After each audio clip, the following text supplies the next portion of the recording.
The mountain doesn't care if you live or die. It'll swallow your screams, bury your bones, and forget you ever existed. And on the night Lily Bennett made the worst, or perhaps the best, decision of her life, the mountain was hungry. Hey everyone, welcome back to the channel. Before we dive into this absolutely heart-wrenching story of survival, fate, and a love that defies nature itself, I want to know, where are you watching from? Drop your location in the comments below.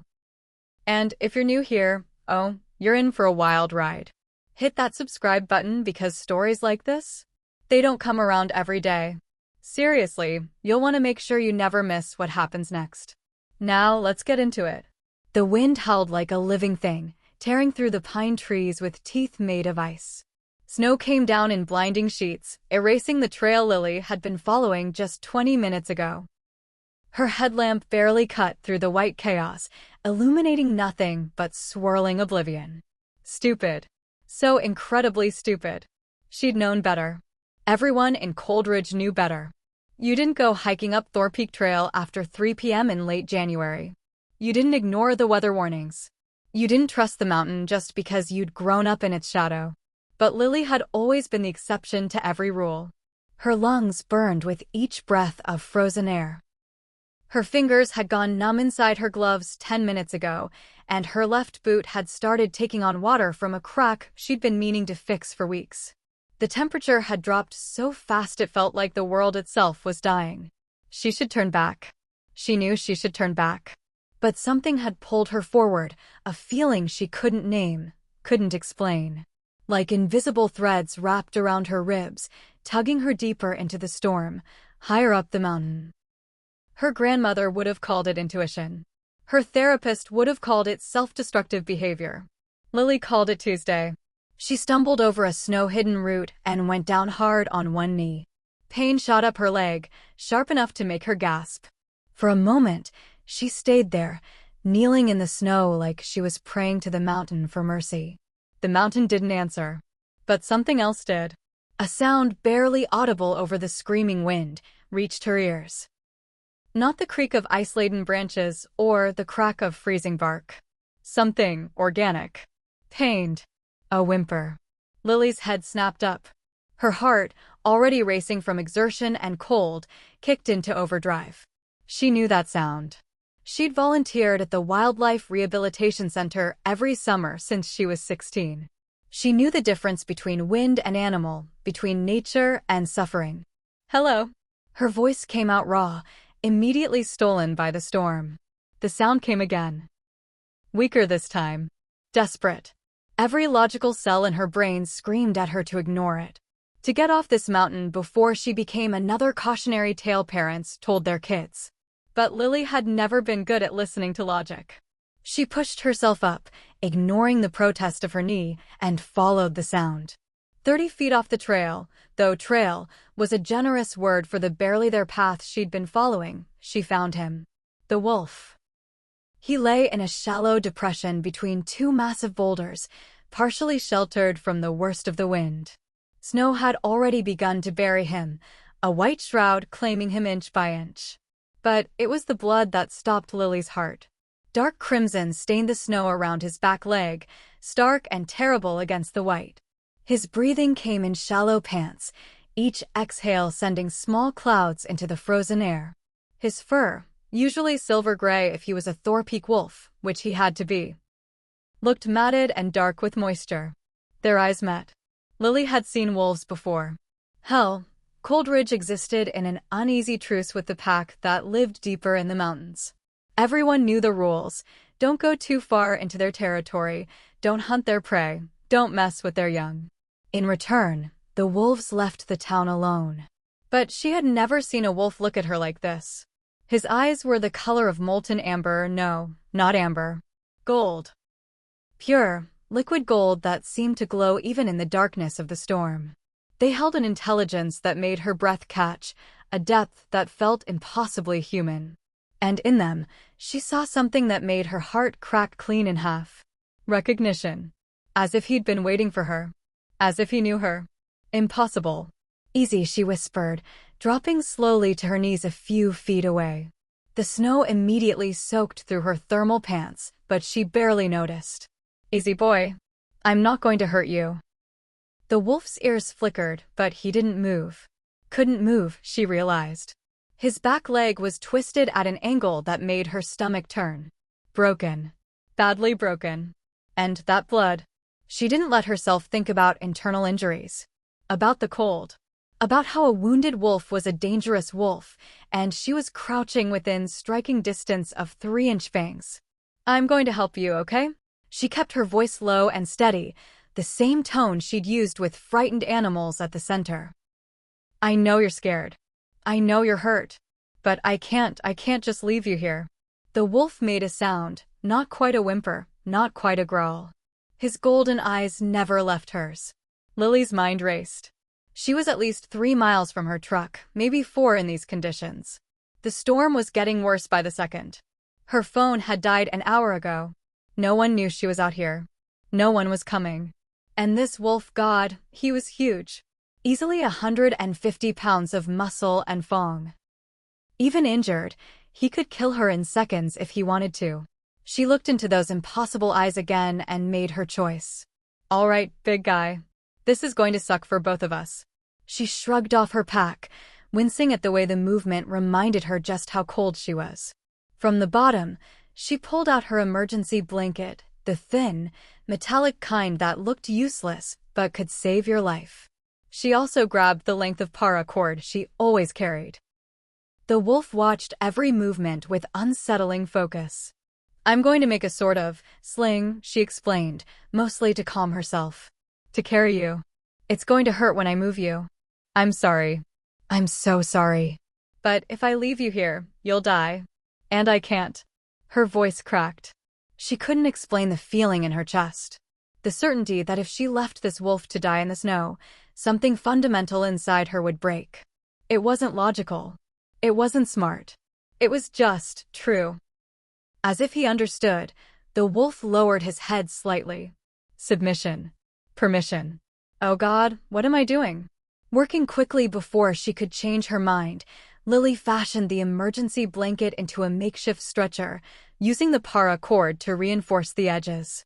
Her fingers fumbled with the cold, nearly dropping the rope twice. Okay. I'm going to touch you now. Please don't eat me." She reached out slowly, giving him every chance to snap at her. Her fingers sank into his fur. Thick and surprisingly soft despite being matted with snow and blood. The wolf tensed but didn't pull away. His body was warm. So warm compared to the killing cold around them. For just a second, Lily let herself absorb that heat, that proof of life. Then she got to work. Moving him was a nightmare. He was heavy, heavier than she'd anticipated, and his broken leg hung at a sickening angle. The wolf made sounds that would haunt her dreams, low and agonized, but he didn't bite. Didn't fight.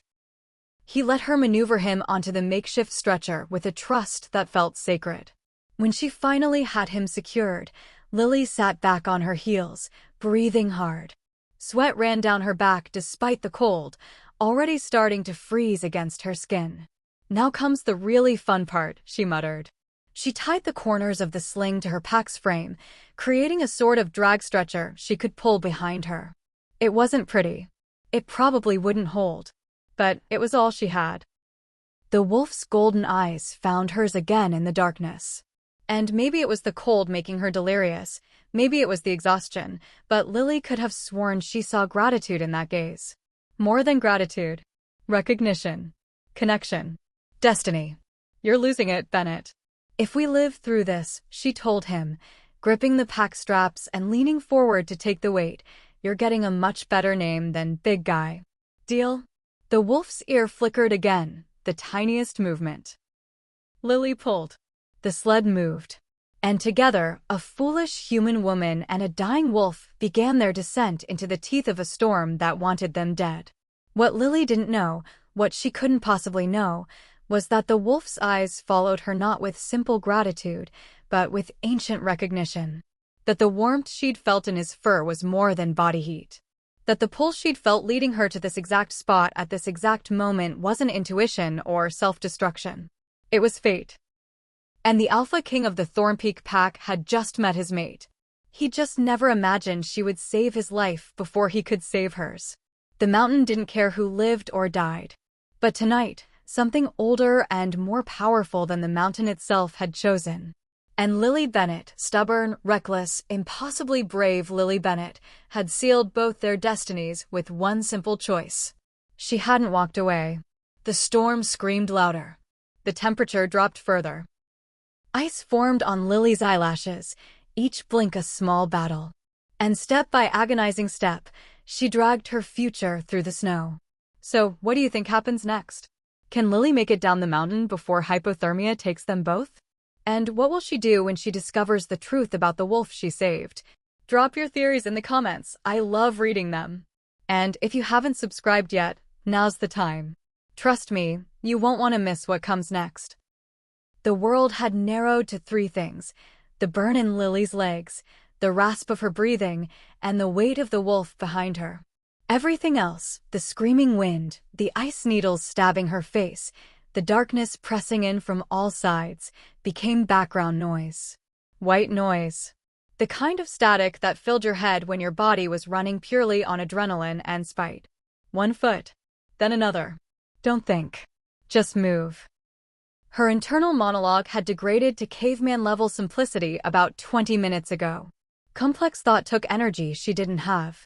So she moved on autopilot, her body remembering the trail even when her eyes couldn't see it. The sled caught on something, a rock, a root, she couldn't tell. Lily jerked forward, the straps cutting into her shoulders. Pain flared hot and immediate across her collarbone.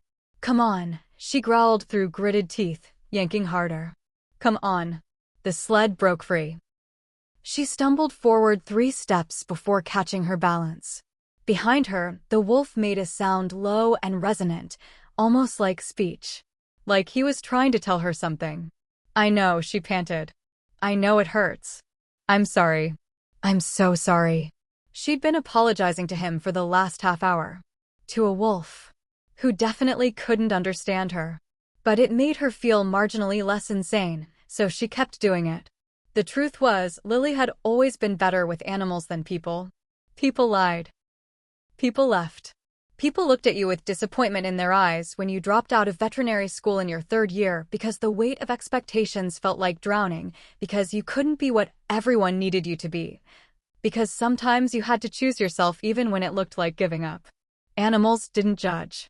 They didn't expect you to be anything other than what you were in that moment. This wolf didn't care that she was 26 and living in her grandmother's cabin, working 3 part-time jobs instead of finishing her degree. Didn't care that her mother called once a month with thinly veiled disappointment, or that her ex-fiancé had taken one look at her lack of ambition and decided she wasn't worth the investment. The wolf only cared that she'd stopped when anyone else would have kept walking. That she'd chosen his life over her safety. That had to mean something. Didn't it? Focus, Bennett. Existential crisis later. Survival now. Her headlamp flickered. Once. Twice. No. No, no, no. It died. Darkness swallowed her whole. Lily froze, her heart hammering so hard she thought it might crack her ribs. Without the light, she couldn't see her hand in front of her face. The snow created a white curtain, but it only made the darkness more disorienting, more complete. Behind her, the wolf shifted. She heard the scrape of the sled, felt the pull on her shoulders change direction slightly. And then, impossibly, she saw light. Not from her headlamp. From behind her. Lily turned slowly, afraid of what she'd find. Maybe hypothermia was setting in. Maybe she was hallucinating. That happened, didn't it? When you were freezing to death. But the light was real. The wolf's eyes glowed in the darkness. Not reflecting light, actually glowing, like someone had lit golden flames behind his irises.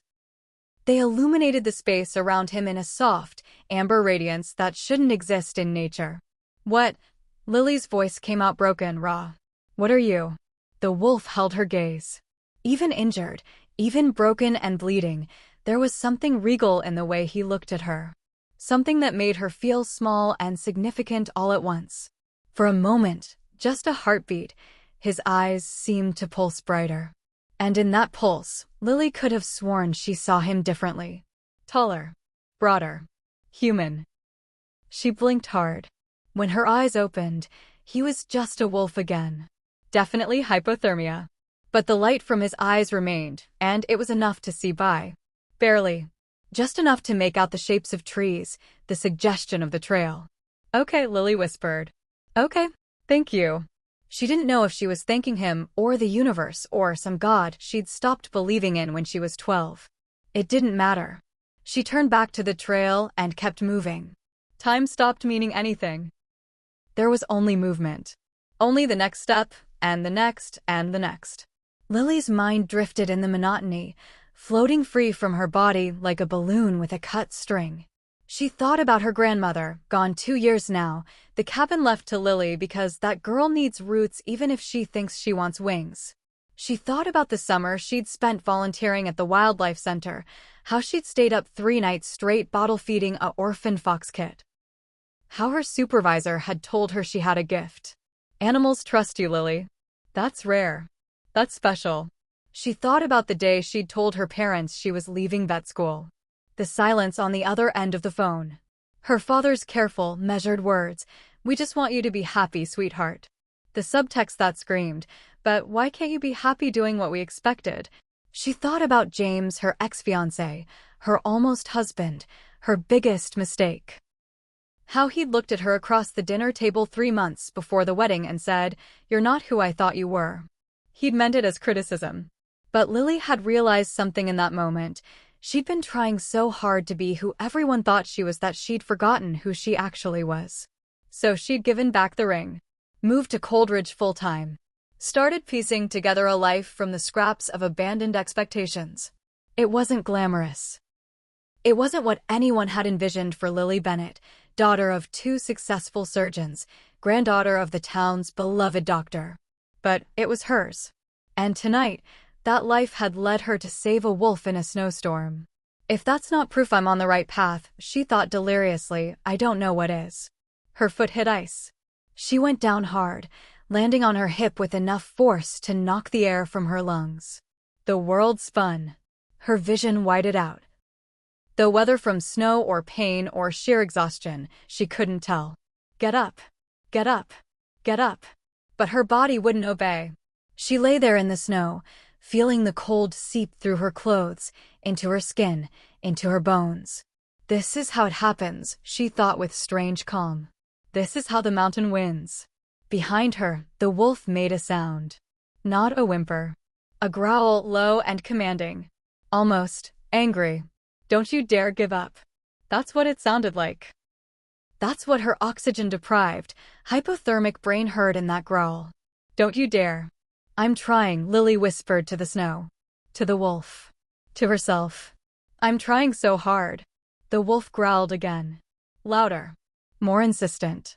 And something in that sound, that primal, powerful sound, reached down into the core of Lily's being and yanked. She pushed herself up.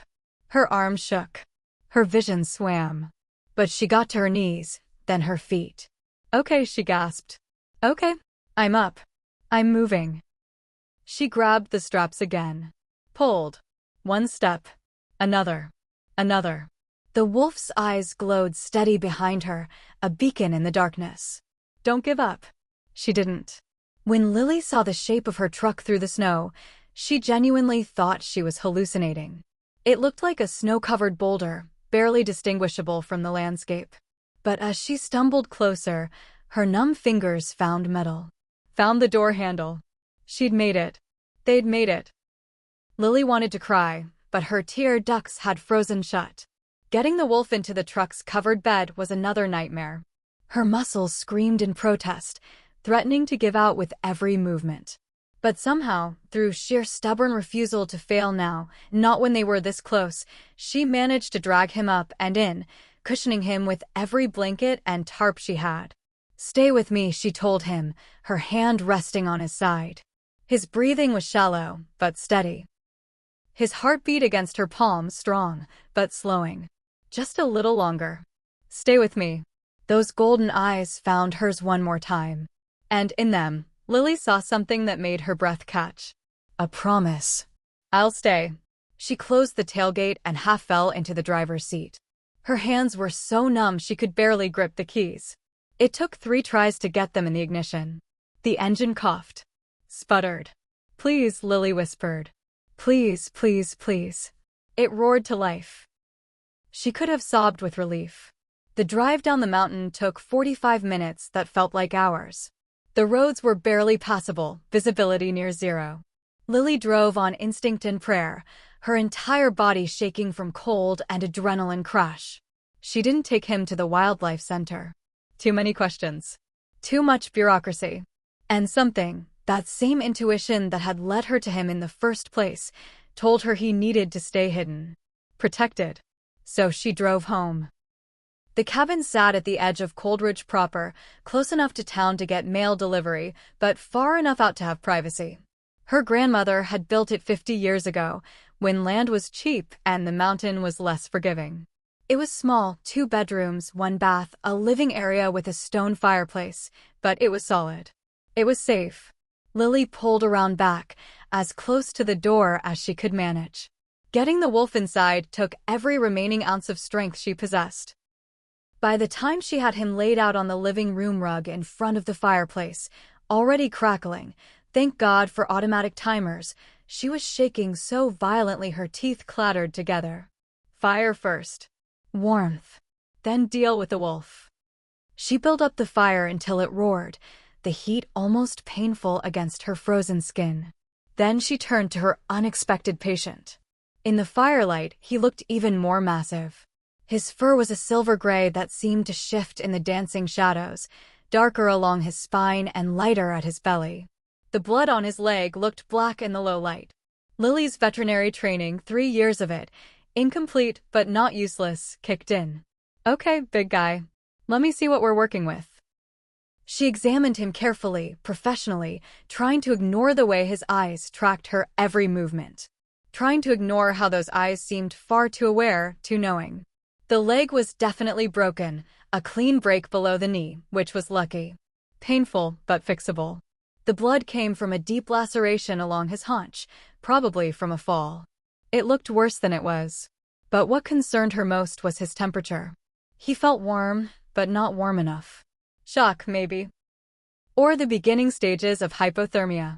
I need to set this leg, she told him. It's going to hurt. A lot.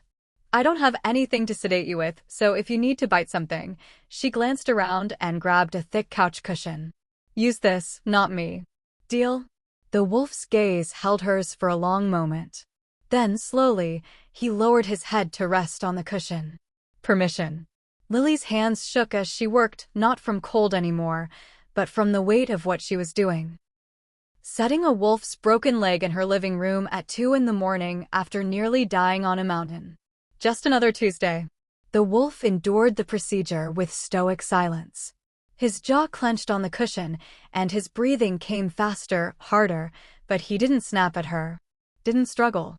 He let her work with a trust that felt impossibly sacred. When she'd finished, the leg splinted with first aid supplies and secured with careful wrapping, Lily sat back on her heels, exhausted beyond measure.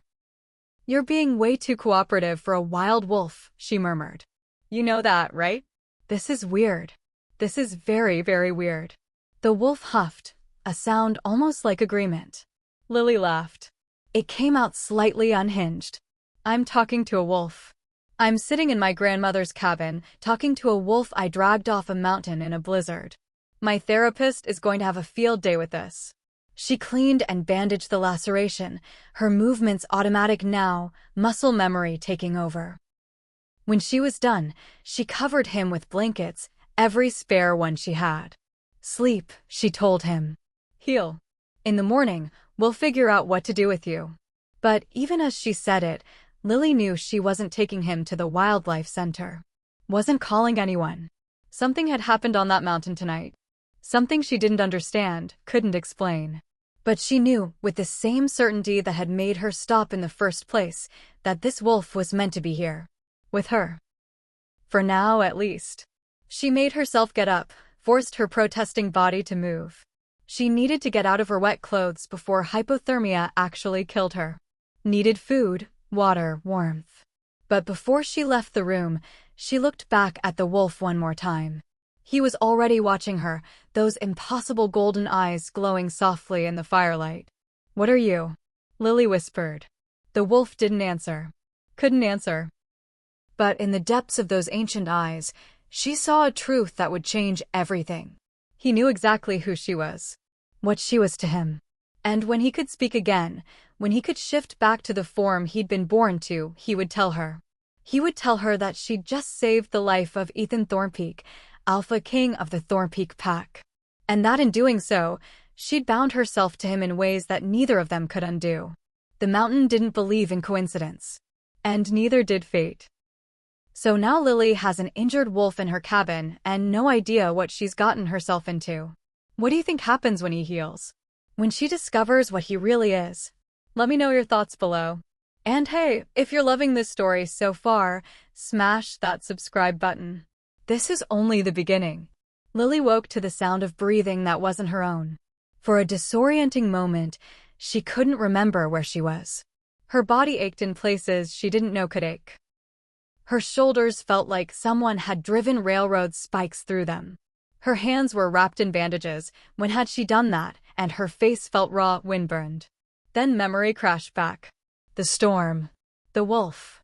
The mountain that had tried to kill them both. She bolted upright in bed, ignoring her body's furious protests. Pale morning light filtered through the curtains, turning everything soft and gray. The blizzard had passed. The wolf. Lily threw off the covers and stumbled into the living room, her heart in her throat. Part of her expected to find him gone, escaped through some window she'd forgotten to lock, or worse, dead on her grandmother's rug. But he was there. Alive. Breathing. Watching her with those unsettling golden eyes as she stumbled into the room wearing an oversized sweatshirt and flannel pajama pants. Oh, thank God. Lily pressed a hand to her chest, feeling her racing heart. You're okay. You made it through the night.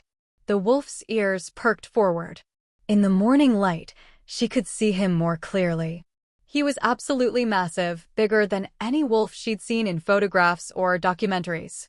His coat was that same silver gray, but now she could see the way it darkened to charcoal along his spine and lightened to nearly white at his chest and throat. The splint on his leg looked secure, and the bandage on his haunch showed no signs of bleeding through. But it was his face that caught her attention. The shape of it was somehow more refined than a typical wolf's, almost aristocratic. And those eyes, God, those eyes.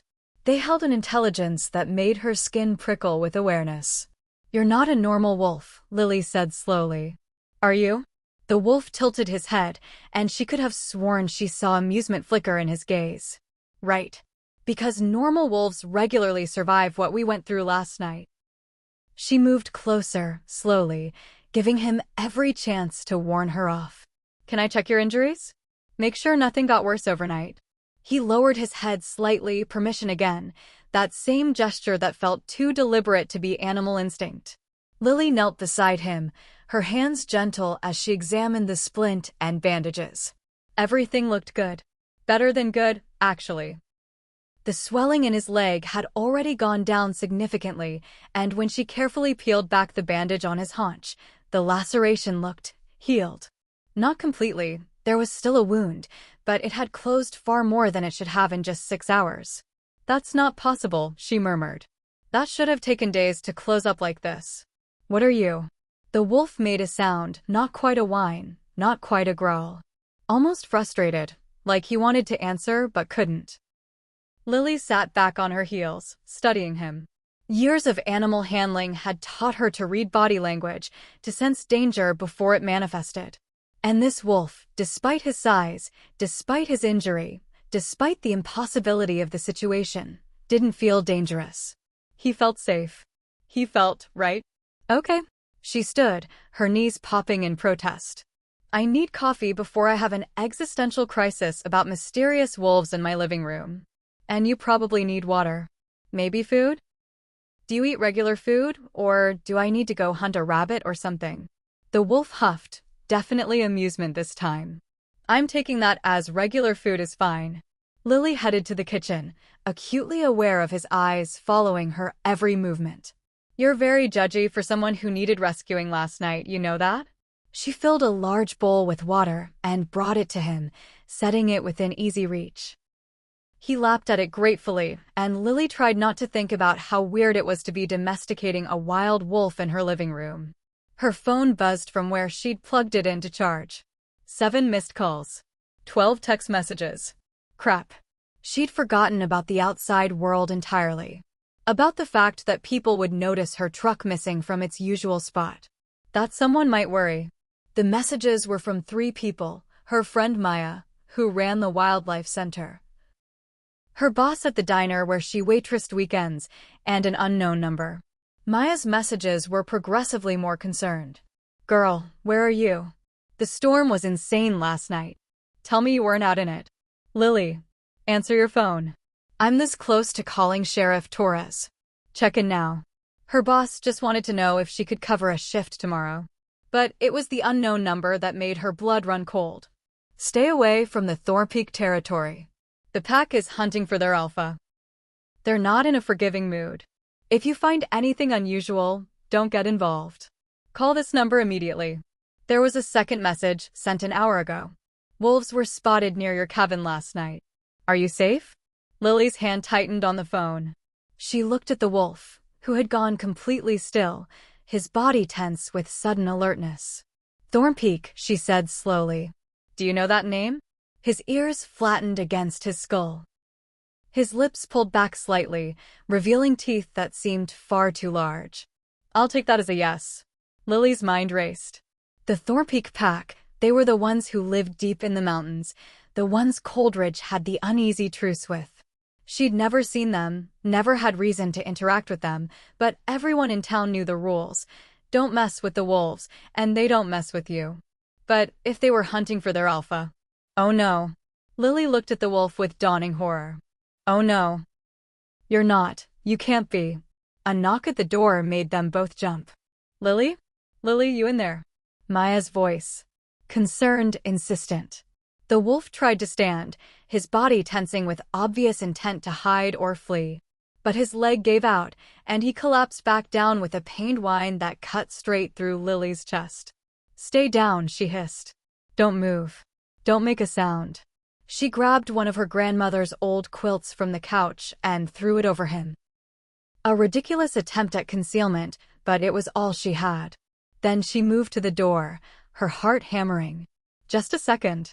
She caught her reflection in the hallway mirror and winced. She looked like death, hair wild, face scratched and bruised from ice and branches, dark circles under her eyes. But there was no time to make herself presentable. Lily opened the door just wide enough to see out. Maya stood on the porch, bundled in a heavy coat and looking worried. She was petite and fierce, with dark skin and box braids pulled back in a practical ponytail. Behind her, the world was white, snow covering everything in a thick, pristine blanket. Jesus, Lily. Maya's eyes widened. You look like you went 10 rounds with the mountain and lost. It was a draw, actually.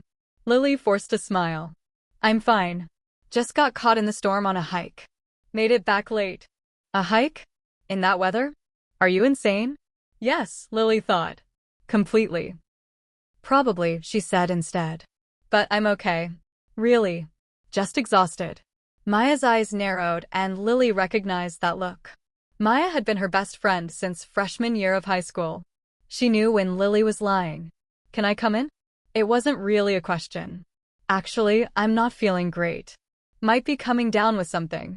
Don't want to get you sick. Lily. Maya's voice dropped. There are wolf tracks all over your backyard. Large ones. And some of them lead to your back door. Shit. It's the mountains, Maya. There are always wolf tracks. Not like these. Maya pushed past her into the cabin, and Lily's stomach dropped. The pack has been active all night, Lily. They're looking for... She stopped dead, staring at the quilt-covered lump by the fireplace. The lump that was far too large to be furniture and far too still to be natural. Lily. Maya's voice went very, very quiet. What is that? It's nothing. It's just. The wolf shifted under the quilt. His outline was unmistakable now.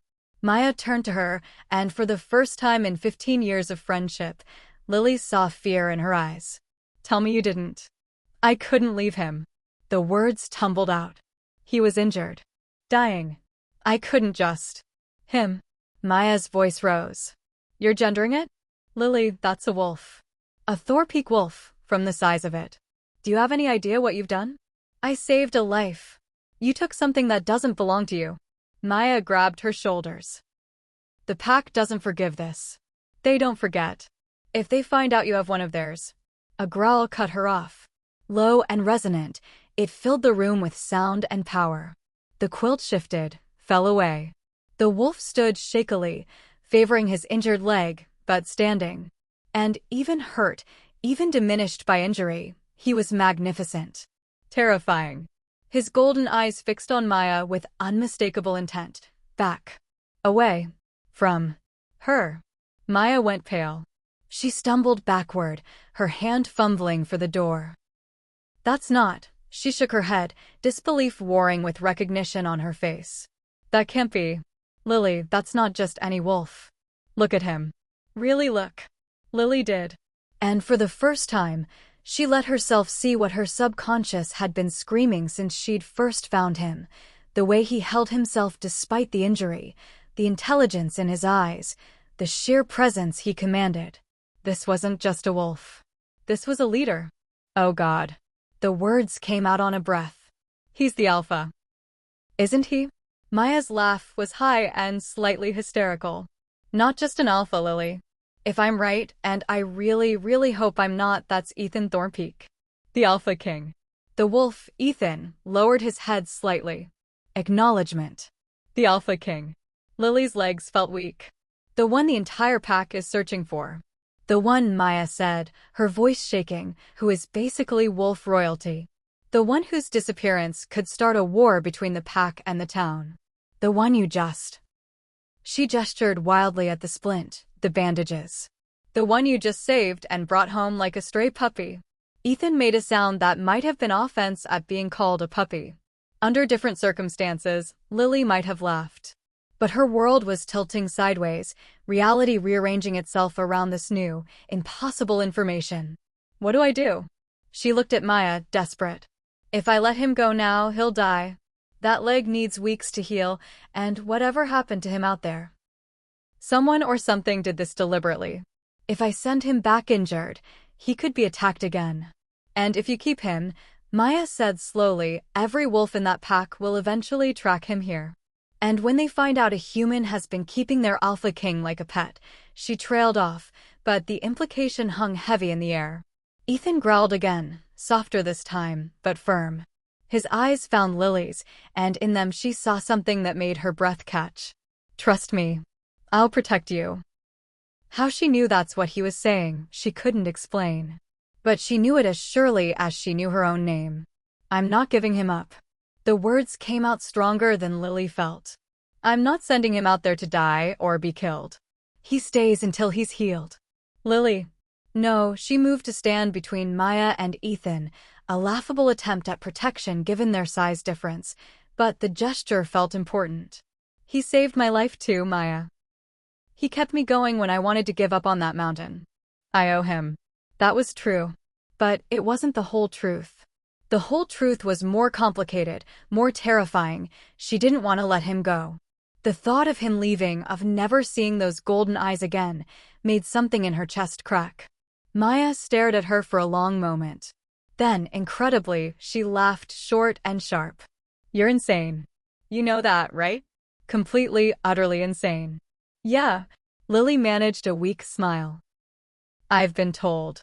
The pack will come looking. Let them. They won't be gentle about it. I'll deal with it. Maya shook her head, but Lily saw the moment she accepted defeat. Fine. Fine. But I'm not helping you when this blows up in your face. I'm going to stand very far away and say I told you so at your funeral. That's fair.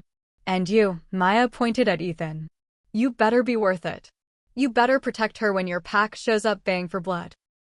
Because if anything happens to her because of this, Alpha King or not, I will find a way to make you regret it. Ethan's gaze met Maya's steadily. After a moment, he dipped his head, a nod of understanding. Of agreement. Jesus, Maya muttered. I can't believe I'm negotiating with a wolf. She moved to the door, then paused.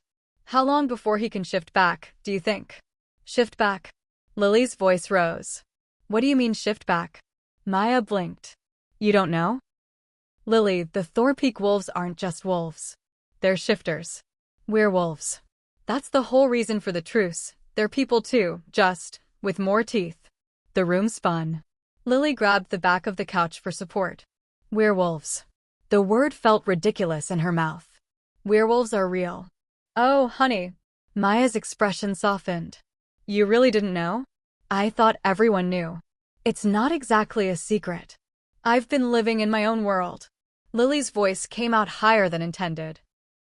I don't pay attention to town politics or supernatural treaties. I just thought they were really smart wolves that we had an understanding with. Behind her, Ethan made a sound that was definitely amusement. He thinks this is funny, Lily said faintly.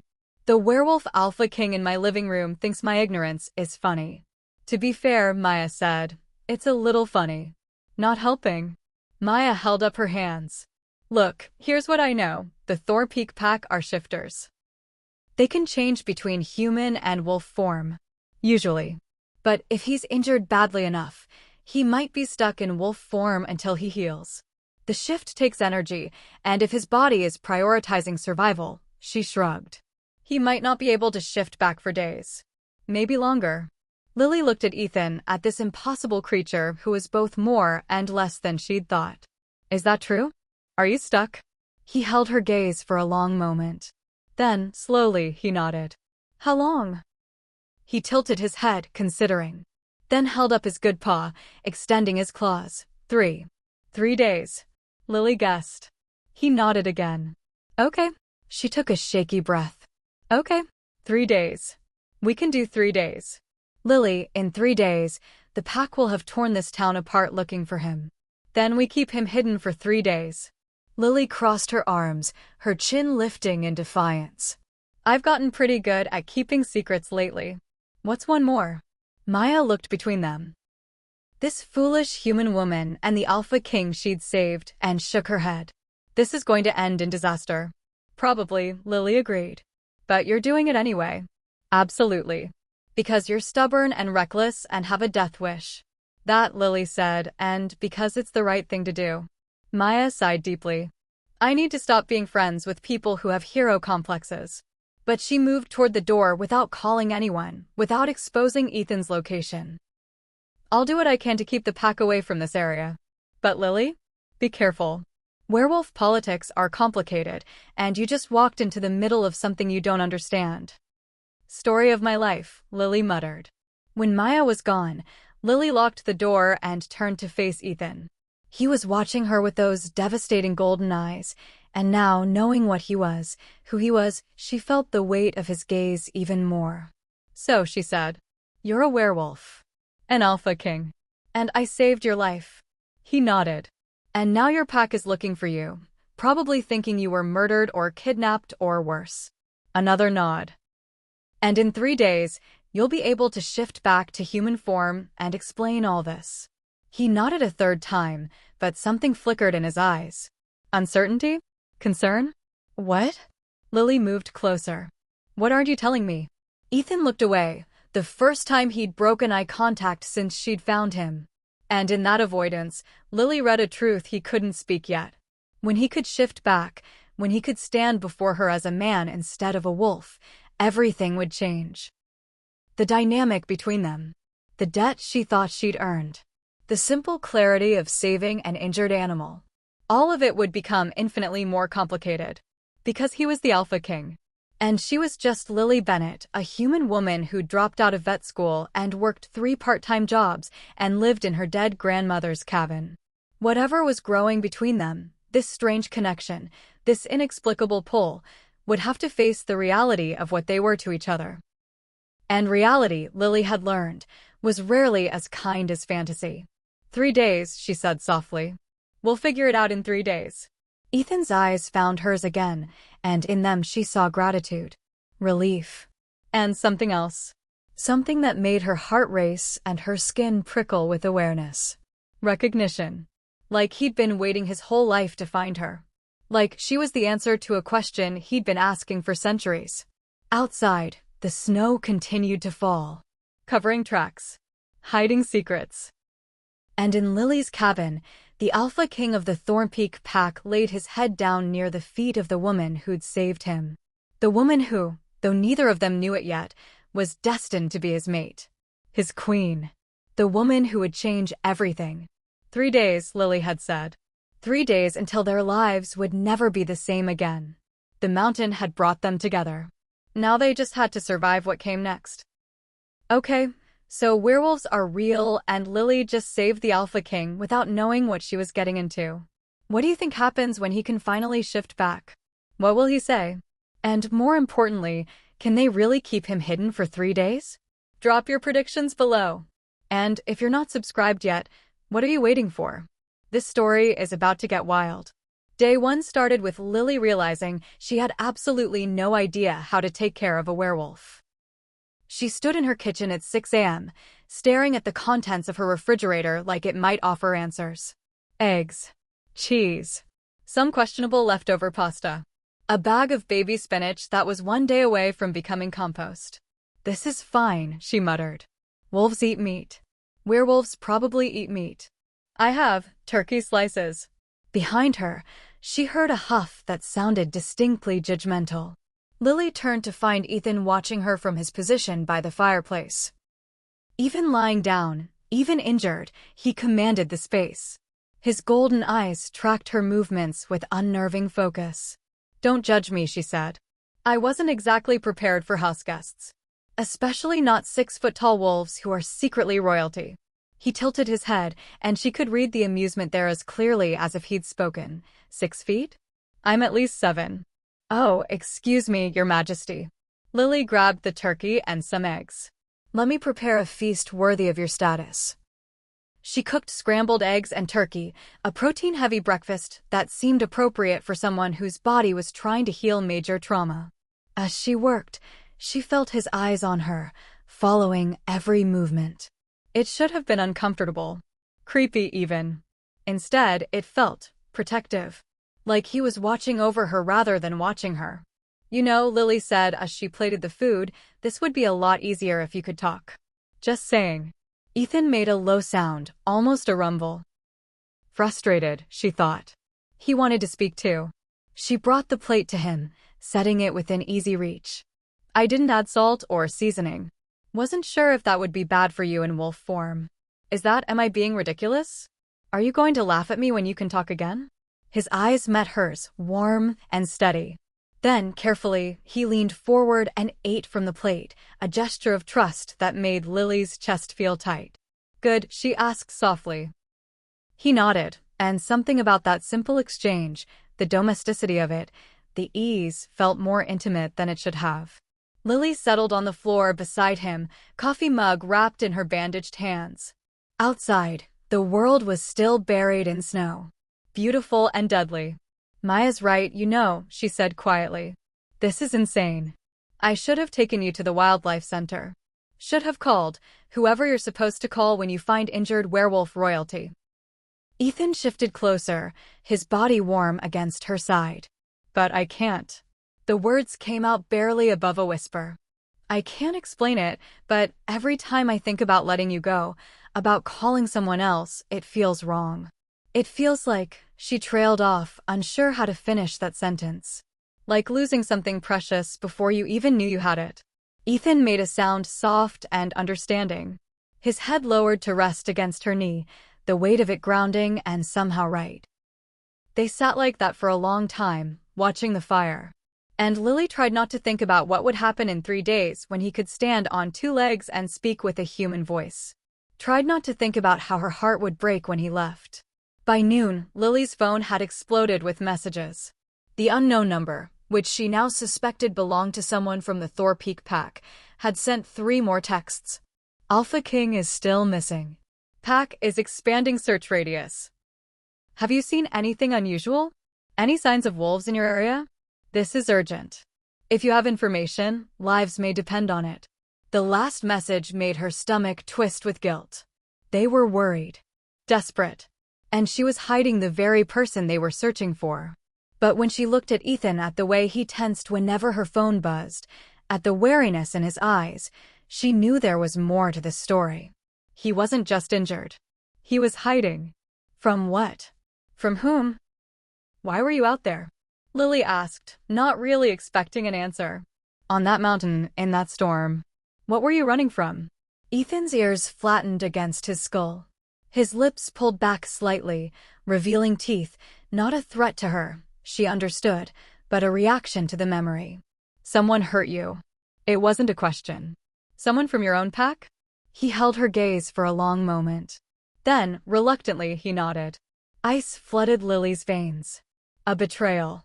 Another nod. That's why you can't just go back. Why you haven't tried to contact them. Understanding dawned. You don't know who you can trust. Ethan's eyes closed briefly, and in that gesture, Lily saw exhaustion. Not physical. His body was healing rapidly, unnaturally fast, but emotional. The weight of leadership, of betrayal, of not knowing which of his own people had tried to kill him. Okay. Lily's voice came out fierce. Okay. Then you stay here until you're ready. Until you know what you're walking back into. And anyone who wants to get to you goes through me first. Ethan's eyes snapped open, and the look he gave her was so intense, so grateful and odd and possessive all at once, that Lily felt heat rise to her cheeks. What? She said defensively. I didn't drag you off a mountain just so someone could finish the job. He moved then, faster than she'd expected given his injury. His head pressed against her chest, right over her heart, and Lily felt the rumble that went through him. Not a growl. A purr. Deep and resonant and impossibly wolf-like. Her hand moved on instinct, fingers sinking into the thick fur at his neck. He was so warm, so alive. The steady beat of his heart matched her own. We'll figure this out, she whispered. Together. I promise.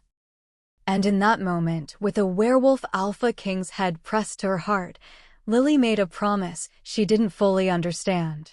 A promise that would bind them together in ways she couldn't yet imagine. The first sign of trouble came at 3 p.m. Lily was changing Ethan's bandages. The laceration had healed almost completely, which was both amazing and deeply unsettling, when she heard vehicles outside. Multiple vehicles. Ethan's head snapped up, his entire body going rigid. A growl built in his chest, low and dangerous. Shoo. Lily's hand pressed against his side. Stay quiet. Stay hidden. She threw a blanket over him again. God, it was such a stupid hiding method, and moved to the window. 3 trucks had pulled up to her cabin. 2 she didn't recognize. But the third. Sheriff Torres. Shit, Lily breathed. She watched as the sheriff climbed out, along with 2 men she'd never seen before. They were both massive. Easily 6'5", felt like they bench-pressed bears for fun. And the way they moved, the way they surveyed the area. Wolves. They had to be wolves. One of them, dark-haired, with a scar running down his left cheek, stopped suddenly. His head tilted, nostrils flaring. He was scenting the air. Lily's heart hammered. Could he smell Ethan? Could he tell their Alpha King was inside? The scarred man's eyes snapped to her cabin, fixing on the window where she stood. For a moment, just a heartbeat. His eyes flashed gold. Then Sheriff Torres called out, and the moment broke. Lily forced herself away from the window. Forced herself to breathe. Then she opened the door before they could knock, stepping out onto the porch and closing the door firmly behind her. Sheriff. She kept her voice steady. What can I do for you? Sheriff Maria Torres was in her 50s, with steel-gray hair and eyes that missed nothing. She'd been kind to Lily when her grandmother died, patient when Lily had needed time to sort through estate matters. But right now, those eyes were sharp with suspicion. Lily, you're looking rough. Got caught in the storm yesterday. It was pretty brutal. So we heard. The sheriff's gaze swept over Lily's scratched face, her bandaged hands. Maya mentioned you took a hike at a really stupid time. It was stupid, Lily agreed. But I survived. Lucky. The scarred man stepped forward. His voice was deep, rough, with an edge that made Lily's instincts scream danger. Most people don't survive a night on Thor Peak in a blizzard. I'm stubborn. Clearly. His nostrils flared again, so subtle most people wouldn't notice. But Lily noticed. I'm Dane, Beta of the Thor Peak Pack. Beta. Second in command to the Alpha. To Ethan. Lily's throat went dry, but she kept her expression neutral. Nice to meet you. We're looking for someone, Sheriff Torres said. Someone who went missing 2 nights ago. We have reason to believe he might have been caught in the storm, possibly injured. A person? Lily asked carefully. Our Alpha. The second man spoke now, younger than Dane, with auburn hair and sharp green eyes. Ethan Thorpeak. He disappeared during a confrontation with a rival pack. We tracked him this far, but the storm wiped out the trail. Lily's mind raced. Rival pack. So she'd been right, someone had attacked him deliberately. I'm sorry, she said. I haven't seen anyone. Just made it back to my cabin and collapsed. Dane's eyes narrowed. You were on the mountain during the storm. Yes. Alone. Yes. And you didn't see or hear anything unusual? Behind her, inside the cabin, Lily heard the softest sound, wood creaking. Ethan shifting position. Dane's head snapped toward the door. His eyes flashed gold again. I have a dog, Lily said quickly. The lie came smooth, practiced. German Shepherd mix. He's old, gets restless. Sorry if he disturbed you. A dog. Dane's voice was flat. Can we see him? He's not great with strangers. Especially not after I left him alone overnight. He's a bit protective.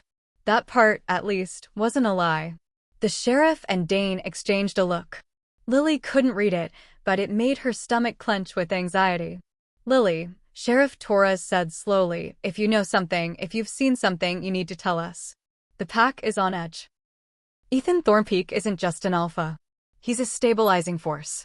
Without him, tensions between the packs could escalate into violence. People could die. Guilt crashed over Lily like a wave. She thought about the texts, the urgency, the lives that might depend on finding him. But then she thought about Ethan's eyes when she'd asked if someone from his pack had betrayed him. The way he'd nodded. The fear and exhaustion she'd seen there. I'm sorry, she said again. I wish I could help. But I didn't see anything. Dane studied her for a long, uncomfortable moment. Then he pulled a card from his pocket and handed it to her. If that changes, call this number. Day or night. It's important. Lily took the card, her fingers steady despite her racing heart. Of course. They didn't believe her. She could see it in Dane's eyes, in the set of his shoulders. But without proof, without being able to scent Ethan clearly through the cabin's walls and fireplace smoke, they couldn't act. Not yet. As they turned to leave, the auburn-haired man paused. Miss Bennett? A word of advice. The pack protects its own. Always. If someone is hiding our alpha, even with good intentions, the consequences would be severe. We don't forgive threats to his safety. The implied threat hung in the air between them. Understood, Lily said quietly. She watched them drive away, her heart in her throat. Only when the trucks disappeared around the bend did she let herself breathe. Inside, Ethan was standing barely, his injured leg shaking with effort, but standing. His entire body was tense, ready to fight despite his injuries. Ready to protect her from his own pack if necessary. They're gone, Lily said softly. She crossed to him, her hand finding his fur. It's okay. They're gone.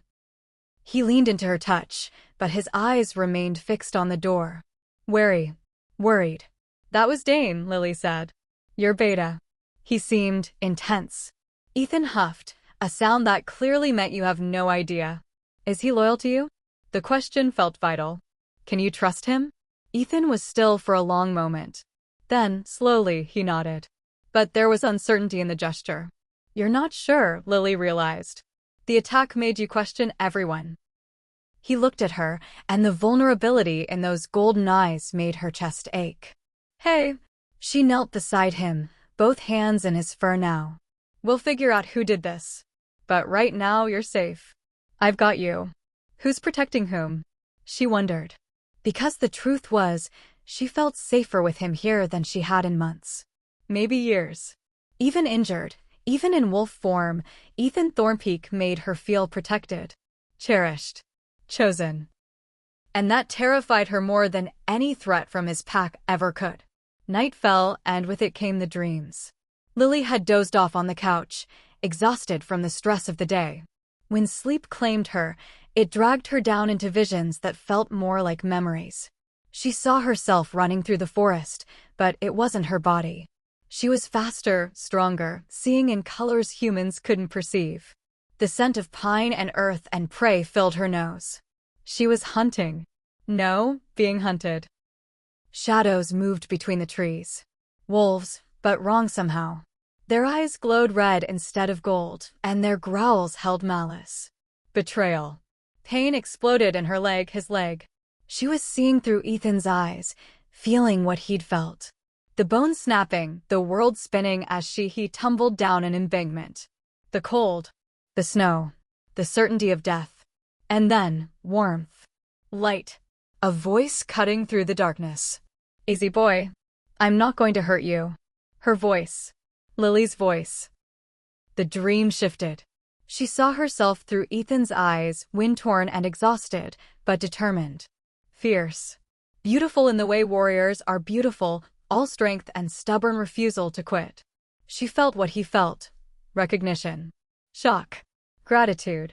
And beneath it all, a pull so intense it bordered on pain. A certainty that reached into his very soul. Mate. Lily woke with a gasp, her heart racing. The cabin was dark except for the dying fire.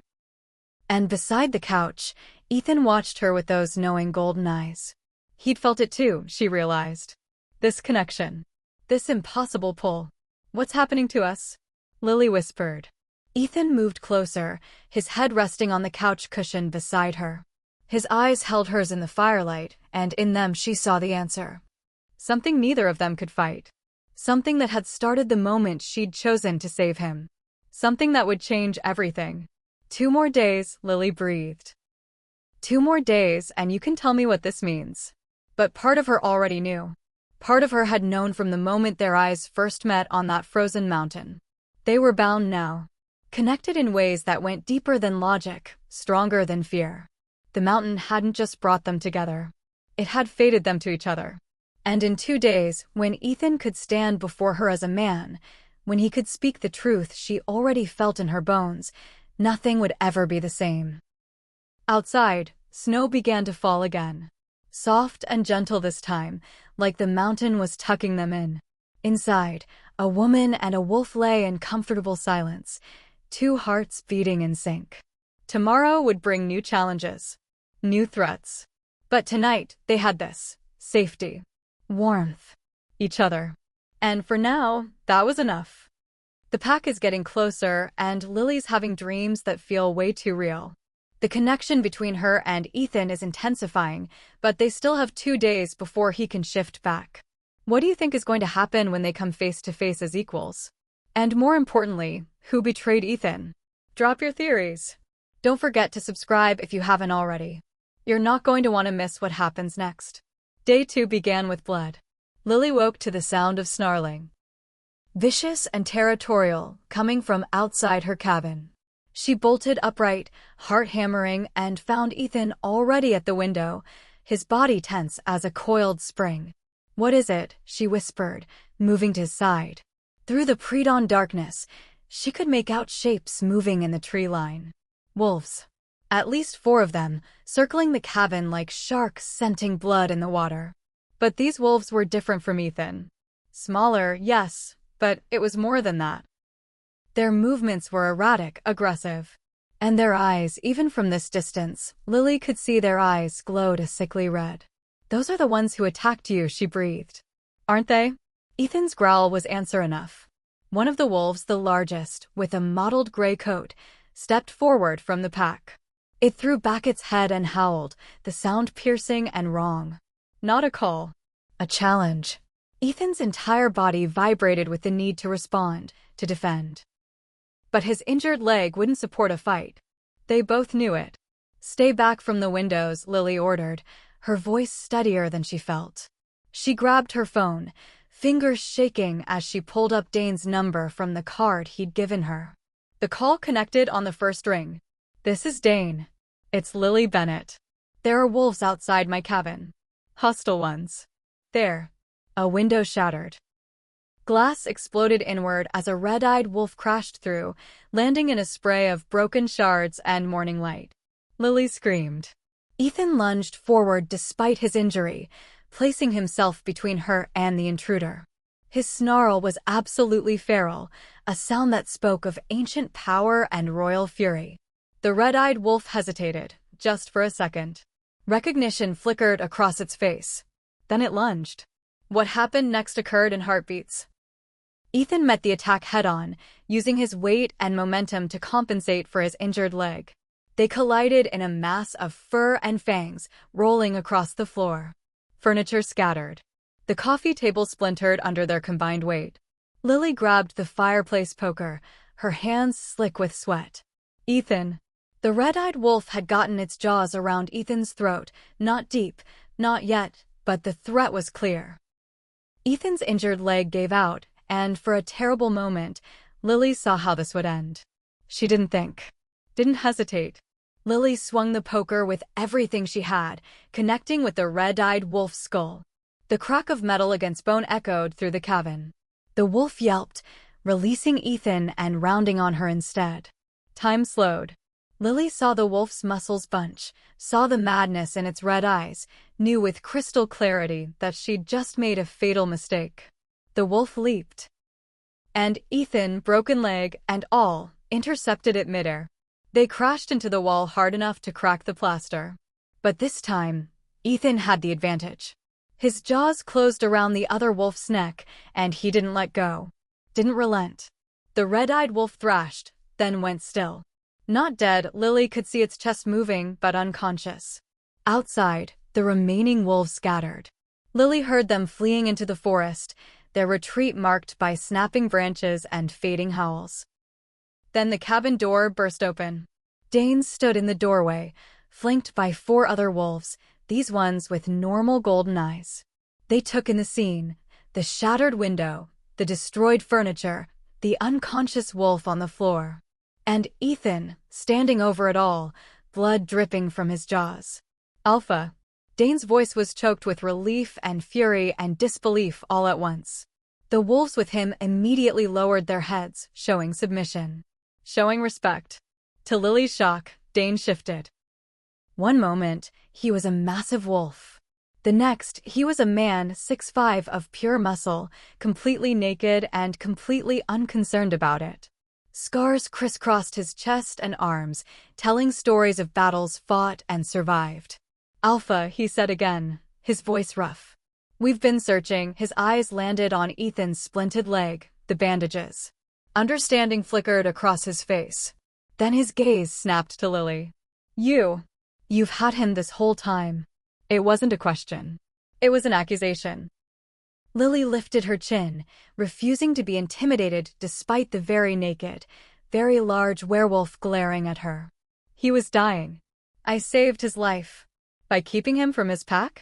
By hiding him while we tore the territory apart searching? By protecting him from whoever did this?" Lily shot back. She pointed at the unconscious wolf. "They did this. Someone from a rival pack, hunting your alpha. And he didn't know who he could trust to tell." Dane's expression flickered. Surprise, then a deeper understanding. "Rogue pack. The Blood Moon Wolves. We suspected, but without proof." He looked at Ethan. "You tracked them alone?" Ethan growled, a sound of confirmation and frustration. "Idiot," Dane said, but there was affection beneath the anger. "Noble, self-sacrificing idiot." He turned to the wolves with him. "Secure the prisoner. I want him interrogated the second he wakes up. Find out how many Blood Moon wolves are in our territory and what their endgame is." The wolves moved to obey, dragging the unconscious intruder outside with efficient brutality. Dane pulled a phone from somewhere Lily didn't want to think about and made a call. "It's Dane. I found him. He's alive. Injured, but alive." A pause. Lily Bennett's cabin. Yes, the human who's been lying to us for 2 days. His eyes fixed on Lily with an intensity that made her want to step back. We'll discuss consequences later. Right now, we need a perimeter and a healer. The Alpha is in no condition to travel. He ended the call and crouched in front of Ethan, heedless of his nakedness. Can you shift? Ethan shook his head. The injury is too severe? A nod. How long? Ethan held up one claw. 1 day left. Tomorrow, Dane murmured. All right. We hold position here until then. He stood, finally seeming to notice his state of undress. Miss Bennet, do you have clothes I could borrow? I'd offer to shift back, but I'm more useful to you with opposable thumbs right now. Yes. I have some of my dad's old things. He was about your size. Lily's voice sounded distant to her own ears. Shock was setting in, making everything feel surreal. She'd just brained a werewolf with a fireplace poker. There was an unconscious supernatural creature being dragged out of her cabin.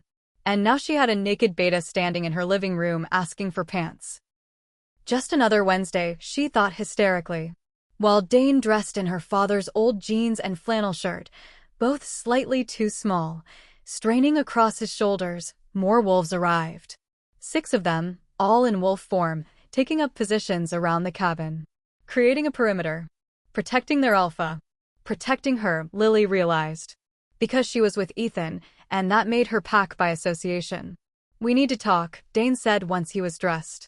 Both of you. Well, he looked at Ethan. I'll talk. You can nod or shake your head. They settled in what remained of Lily's living room. Ethan lay close to Lily, his body pressed against her legs. The contact felt necessary, grounding. The Blood Moon Pack has been testing our borders for months, Dane began. Small incursions, nothing major. We thought they were just posturing. But 2 nights ago, we got intelligence that their alpha was planning something bigger. An assassination. Lily's breath caught. Of Ethan. Of our alpha, yes. Ethan went to confront them, to try and negotiate before it escalated to war. Dane's jaw clenched. He went alone. Because he's an idiot who thinks his life matters less than his pack's safety. Ethan growled, but it sounded defensive. It was an ambush, Dane continued. They were waiting for you, weren't they? Knew you'd come alone, knew you'd try to talk first. Ethan nodded slowly. They broke your leg, tried to finish you off. But you escaped. Dane's eyes were sharp.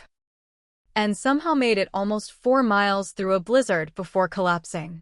That's when she found you. All eyes turned to Lily. She felt the weight of their attention, the assessment. I was hiking, she said quietly. I heard him. I couldn't just leave him. Most humans would have, Dane said. Most humans would have run in the opposite direction from an injured wolf the size of a small bear. I'm not most humans. Clearly. Something shifted in Dane's expression. Not quite respect, but acknowledgement. You saved his life. Twice, from what I saw here. The pack owes you a debt. I don't want a debt. I just wanted him to live. Dane studied her for a long moment. Then his eyes dropped to where Ethan was pressed against her, to the way the alpha's gaze never left her face. Oh, he said softly. Oh, that's unexpected. What? Lily looked between them, confused by the sudden change in Dane's demeanor. He hasn't told you. Told me what? He can't talk. No, but he could have, Dane shook his head. Not my place. He'll explain tomorrow when he shifts. But the way he looked at Ethan was knowing. Almost pitying. A commotion outside cut off whatever he might have said next. Raised voices, urgent and afraid. Dane was on his feet instantly, moving to the door.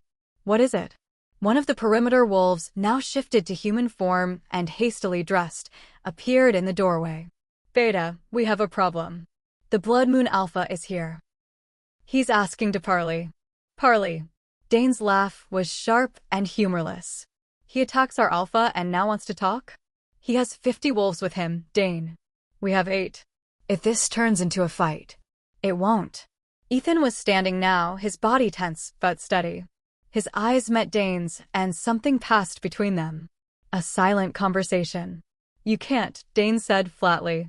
You can barely walk, you can't shift, and you can't speak to negotiate. This is suicide. Ethan's growl was firm. Final. What's he saying? Lily asked, fear clawing at her chest. Dane's expression was grim. He's saying he's going out there anyway. Because he's the alpha, and he won't hide while his pack faces danger. That's insane. He'll be killed. Welcome to werewolf politics. Dane ran a hand through his hair.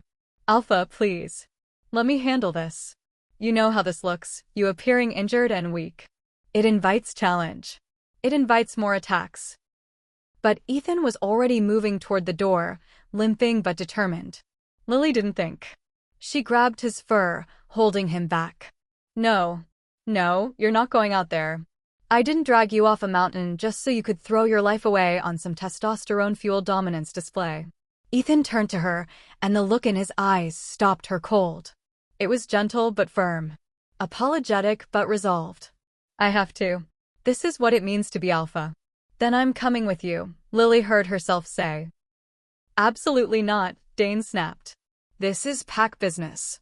He's in my house. This happened in my territory. Lily's voice came out stronger than she felt. And if there's one thing I learned from my grandmother, it's that you don't let guests face danger alone. So either I come with you or, she looked at Ethan. Or I guess you'll have to carry me back inside. And good luck with that broken leg. Ethan made a sound that was absolutely amusement. Then, to Dane's obvious frustration, he nodded. This is a terrible idea, Dane muttered. When this goes sideways, I'm not taking the blame. But he was already moving, already organizing. Fine. But Miss Bennet stays behind me at all times. The second things turn violent, and they will, you run back inside. Understood. Lily nodded, her mouth too dry to speak. They walked out together, Lily, Dane, Ethan, and the handful of Thorpeak wolves who'd answered Dane's call. Through the snow-covered yard, past the tree line, to where the Blood Moon pack waited. There were so many of them. Wolves in various shades of gray and brown, their eyes gleaming that unnatural red in the morning light. They formed a semicircle, and at their center stood the largest wolf Lily had ever seen. The Blood Moon Alpha was massive, bigger even than Ethan, which shouldn't have been possible. His coat was jet black, and his red eyes held a cunning intelligence that made Lily's skin crawl. He shifted. The transformation was brutal to watch, bones cracking and reforming for reseeding into skin. In seconds, a man stood where the wolf had been. He was huge, easily 7 feet tall, with jet black hair and a face that might have been handsome if not for the cruelty in his eyes. Scars covered his chest and arms more than Dane had, and deeper. Battle scars. Killer's scars. Ethan Thorpeak. His voice was deep, resonant, mocking. The mighty Alpha King, brought low by a little fall. How tragic. Ethan's growl was absolutely venomous. Oh, don't be like that. We used to be friends, remember? Before you inherited the throne I deserved. The Blood Moon Alpha's smile was razor-sharp. But that's not why I'm here. I'm here to offer you a choice. We don't negotiate with attempted murderers, Dane said coldly. Attempted? Please. If I'd wanted him dead, he'd be dead. That little ambush was just a message. The Blood Moon Alpha's eyes found Lily, and she felt the weight of his gaze like a physical thing. And I see the message was received. The great Alpha King, hiding behind a human woman. How very undignified. Say what you came to say, Dane growled. Before my restraint runs out. Simple. The Thorpeak territory is too large for one pack. Split it with me, half for you, half for me, and this ends peacefully. Refuse. He gestured to his wolves. And we take it by force. Starting with every human in Coldridge who's shown you kindness. Starting with her. His eyes locked on Lily, and the promise in them was clear.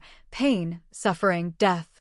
Lily felt Ethan tense beside her, felt the fury rolling off him in waves. Think carefully, old friend, the Blood Moon Alpha purred. Is your pride worth the lives of everyone you've sworn to protect? Is she? The challenge hung in the air, poisonous and calculating.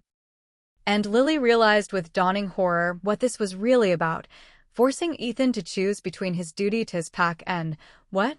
Her safety? Her life? No, she said, her voice cutting through the tension. No, you don't get to make him choose. Every eye turned to her.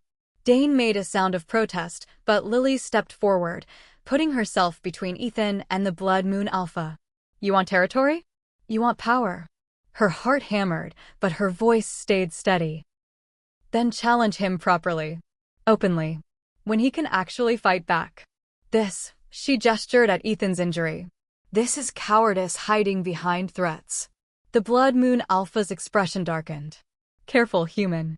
You're out of your depth. Maybe. But I know enough about wolves to know that honor matters. That strength matters. And there's no honor in threatening innocence. No strength in ambushing an opponent and then gloating about it. Lily, stop talking, Dane hissed. But she couldn't. Wouldn't. Because she saw the calculation in the Blood Moon Alpha's eyes, saw how he'd structured this whole confrontation to leave Ethan no good options. You're afraid, Lily said softly. Afraid that, even injured, even weakened, he's still more alpha than you'll ever be. That's why you won't fight him fairly. That's why you hide behind numbers and threats. The silence that followed was absolute. Then the Blood Moon Alpha laughed, sharp and dangerous. Oh, she's brave. I'll give her that. He looked at Ethan. Your mate has teeth, Thorpeak. I'm almost impressed. Mate. The word hit Lily like a physical blow. She turned to Ethan, questions exploding in her mind, but his eyes were still fixed on the Blood Moon Alpha. But bravery doesn't change facts. The Blood Moon Alpha's voice turned cold. You have until the next full moon, 3 days, to decide. Split the territory or watch your humans die. Your choice. He shifted back to wolf form, and his pack melted into the forest like shadows, leaving only threats and impossible decisions behind. The moment they were gone, Lily's legs gave out. She would have fallen if Dane hadn't caught her, his grip steady and grounding. That, he said quietly, was either the bravest or stupidest thing I've ever seen a human do. Both, Lily managed. Definitely both. She looked at Ethan, who was watching her with an expression she couldn't read. Gratitude, yes. Fear, definitely. But beneath it all, something deeper. Something that made her think of that word the Blood Moon Alpha had used. Mate. We need to get inside, Dane said. Now. Before they changed their minds about the parley. They retreated to the cabin, the Thorpeak wolves maintaining their perimeter. Inside, with the door locked and curtains drawn, Lily finally let herself process what had just happened. Mate, she said, her voice barely above a whisper. She looked at Ethan. He called me your mate. What does that mean? Ethan's eyes held hers, and in them she saw confirmation. Truth. Everything. It means everything. Tomorrow, Dane said quietly. When he can shift, when he can speak, he'll explain. But Miss Bennett? You should know a werewolf's mate is forever. It's not a choice. It's fate. Biology. Magic. Whatever you want to call it. And once the bond forms, there's no going back, Lily finished. Dane nodded. She looked at Ethan. At this impossible creature who was both man and wolf, both stranger and somehow the most familiar thing in her world. Tomorrow, she agreed. Tomorrow we deal with everything. But even as she said it, Lily knew the truth. Tomorrow, everything would change. Tomorrow, Ethan would stand before her as a man. And she would have to decide, did she want forever with an Alpha King? Or would she run from a fate she never asked for? Outside, the snow began to fall again. The mountain watched and waited. And in a cabin at the edge of the world, a woman and a wolf sat in silence, both knowing that whatever came next would define the rest of their lives. 3 days until the full moon. 1 day until Ethan could shift. And a choice that would change everything. Okay, so Ethan and Lily are mates, and now there's a war brewing with the Blood Moon Pack threatening everyone she cares about. What do you think she'll choose? And what's going to happen when Ethan can finally speak to her as a man? This is getting intense. Drop your thoughts below, and if you're not subscribed, do it now. You've come this far, you need to see how this ends. The cabin felt smaller with 8 werewolves standing guard. Lily had tried to go about her normal routine. Make coffee, clean up the shattered glass, pretend her world hadn't just tilted sideways, but every time she turned around, there was another massive wolf watching her with 2 intelligent eyes. This is unsustainable, she muttered, sweeping glass into a dustpan for the 3rd time. I can't live like this. Dane, who'd been coordinating perimeter shifts from her kitchen table, looked up. It's temporary. Once the Alpha shifts tomorrow, we'll relocate to Pack Lands. Somewhere more defensible. Relocate. Lily's hands stilled. You mean take him away? He's the Alpha King. He belongs with his pack. And where do I belong? The question sat heavy in her chest, unspoken. Because the truth was, she didn't know anymore. 2 days ago, her life had been simple, complicated, maybe, but simple. Work, bills, her grandmother's cabin, the slow process of rebuilding herself into someone she could be proud of. Now she was apparently fated to a werewolf king, caught in the middle of a territorial war, and housing a small army of supernatural creatures in her living room. Grandmother, if you're watching this, I hope you're entertained. He won't leave without you. Dane's voice cut through her thoughts. You know that, right? Lily looked to where Ethan lay by the fireplace, his golden eyes tracking her every movement. Even now, injured and unable to speak, he watched her like she was the only thing in the world that mattered. The mate bond, she said quietly. Explain it to me. Really explain it. Dane was silent for a long moment. Then he stood, moving to stare out the window at the snow-covered forest. It's not something we fully understand ourselves.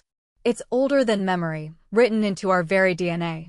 When a werewolf meets their true mate, everything changes. Their wolf recognizes something in the other person, human or wolf. Doesn't matter, that completes them.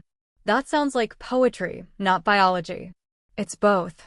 The bond creates a connection. You'll feel what he feels. Sense when he's in danger. Need to be near him like you need air. Dane's expression was distant, haunted. It's beautiful and terrible. Because once it forms, losing your mate, he shook his head. Let's just say there's a reason werewolves who lose their mates rarely survive long after. Ice slid down Lily's spine. You're saying if I reject him. I'm saying the bond doesn't give you a choice. Not really. It's already forming. Has been since the moment he recognized you on that mountain. Dane turned to face her. The question isn't whether you're his mate. That's fact. The question is whether you'll accept it. Whether you'll let yourself feel what's already there. Lily's hands clenched around the dustpan. That's not fair. I didn't ask for this. I don't even know him. He could be awful. Cruel. Controlling. I don't know. You know. Dane's voice was gentle. You've spent 2 days with him. You've seen how he endures pain, how he protects you even when he can barely stand. You've felt the connection. Don't pretend you haven't. She wanted to argue. Wanted to deny it. But the words died in her throat because Dane was right. She had felt it. That inexplicable pull, the way her heart beat faster when Ethan was near, the way his pain felt like her own. I'm scared, she whispered. Good. That means you're smart. Dane moved closer, his expression serious. Being an alpha's mate isn't easy, Lily. It means danger. Politics. Constantly being a target for anyone who wants to hurt him. It means giving up the quiet life you've built here. You're really selling it. A ghost of a smile touched his face. I'm being honest. Because you deserve honesty before you make this choice. His eyes flicked to Ethan. But I'll tell you this, I've known Ethan Thornpeak for 20 years. Fought beside him, bled with him, watched him become the kind of alpha legends are made of. And I've never seen him look at anyone the way he looks at you. Lily's breath caught. He's fierce and protective and sometimes too noble for his own good. But he's also kind. Patient. The kind of leader who puts his pack before himself every single time, even when it costs him. Dane's voice dropped. You saved his life. And now he'll spend the rest of his protecting yours. That's not poetry. That's promise. Before Lily could respond, her phone buzzed. She grabbed it, grateful for the distraction. Maya's name flashed on the screen. Hey, Lily answered, her voice shaking slightly. Now's not a great. They're evacuating the town. Maya's words came rapid-fire, panicked. The sheriff just came by the center. Said there's been reports of hostile wolf activity, that everyone in the outer residences needs to move into town proper until further notice. Lily, what's happening? This is about him, isn't it? About your wolf. Lily's eyes met Dane's. He'd heard every word, werewolf hearing, and his expression had gone grim. It's complicated, Lily said carefully. Complicated? The whole town is in lockdown because of something happening in the mountains, and you've got the Alpha King of the Thorn Peak pack healing in your cabin. That's not complicated, Lily. That's a powder keg. I know, and I'm sorry. Don't apologize to me. Just be careful. Please. Because if what I'm hearing is true, if the Blood Moon Pack is really threatening Coldridge, then you're sitting at ground zero of a war. The call ended. Lily stood frozen, phone clutched in her white-knuckled grip. She's right, Dane said quietly. This is escalating faster than we anticipated. The Blood Moon Alpha is making his move early, using fear to force Ethan's hand. We have 3 days until the full moon. That's what he said. And he's spending those 3 days making sure Ethan knows exactly what's at stake. Every human who evacuates, every family that packs up in fear, that's pressure. That's leverage. Dane's jaw clenched. He's smart. Vicious, but smart. A howl cut through the afternoon air, close, too close. The wolves on perimeter instantly went on alert, their bodies tensing. Ethan was on his feet despite his injury, moving to the window. His entire body vibrated with tension. Another howl answered the first. Then another. They were being surrounded. Blood Moon? Lily asked, though she already knew the answer. Testing our defenses. Dane was already moving, pulling on boots. Seeing how many wolves we have, how we're positioned. They won't attack, not yet, but they want us to know they're watching. How many are out there? At least 20. Maybe more. And we have 8. 8 Thorpeak wolves, yes. But we also have an Alpha King, even injured. That counts for something. Dane looked at Ethan.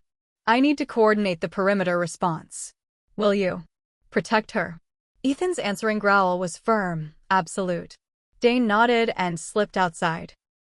Through the window, Lily watched him shift mid-stride, transforming from man to wolf in a fluid motion that should have been impossible. Then it was just her and Ethan again.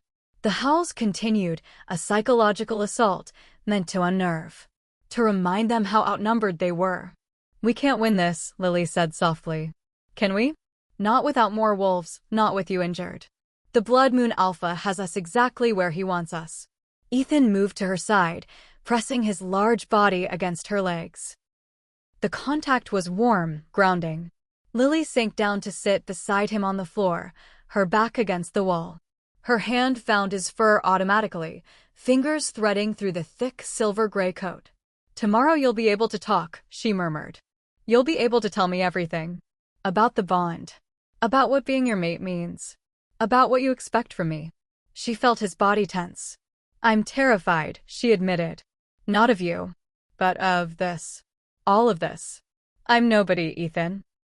I'm a college dropout who works 3 part-time jobs and lives in her dead grandmother's cabin. I don't know anything about being a queen or a mate or whatever I'm supposed to be.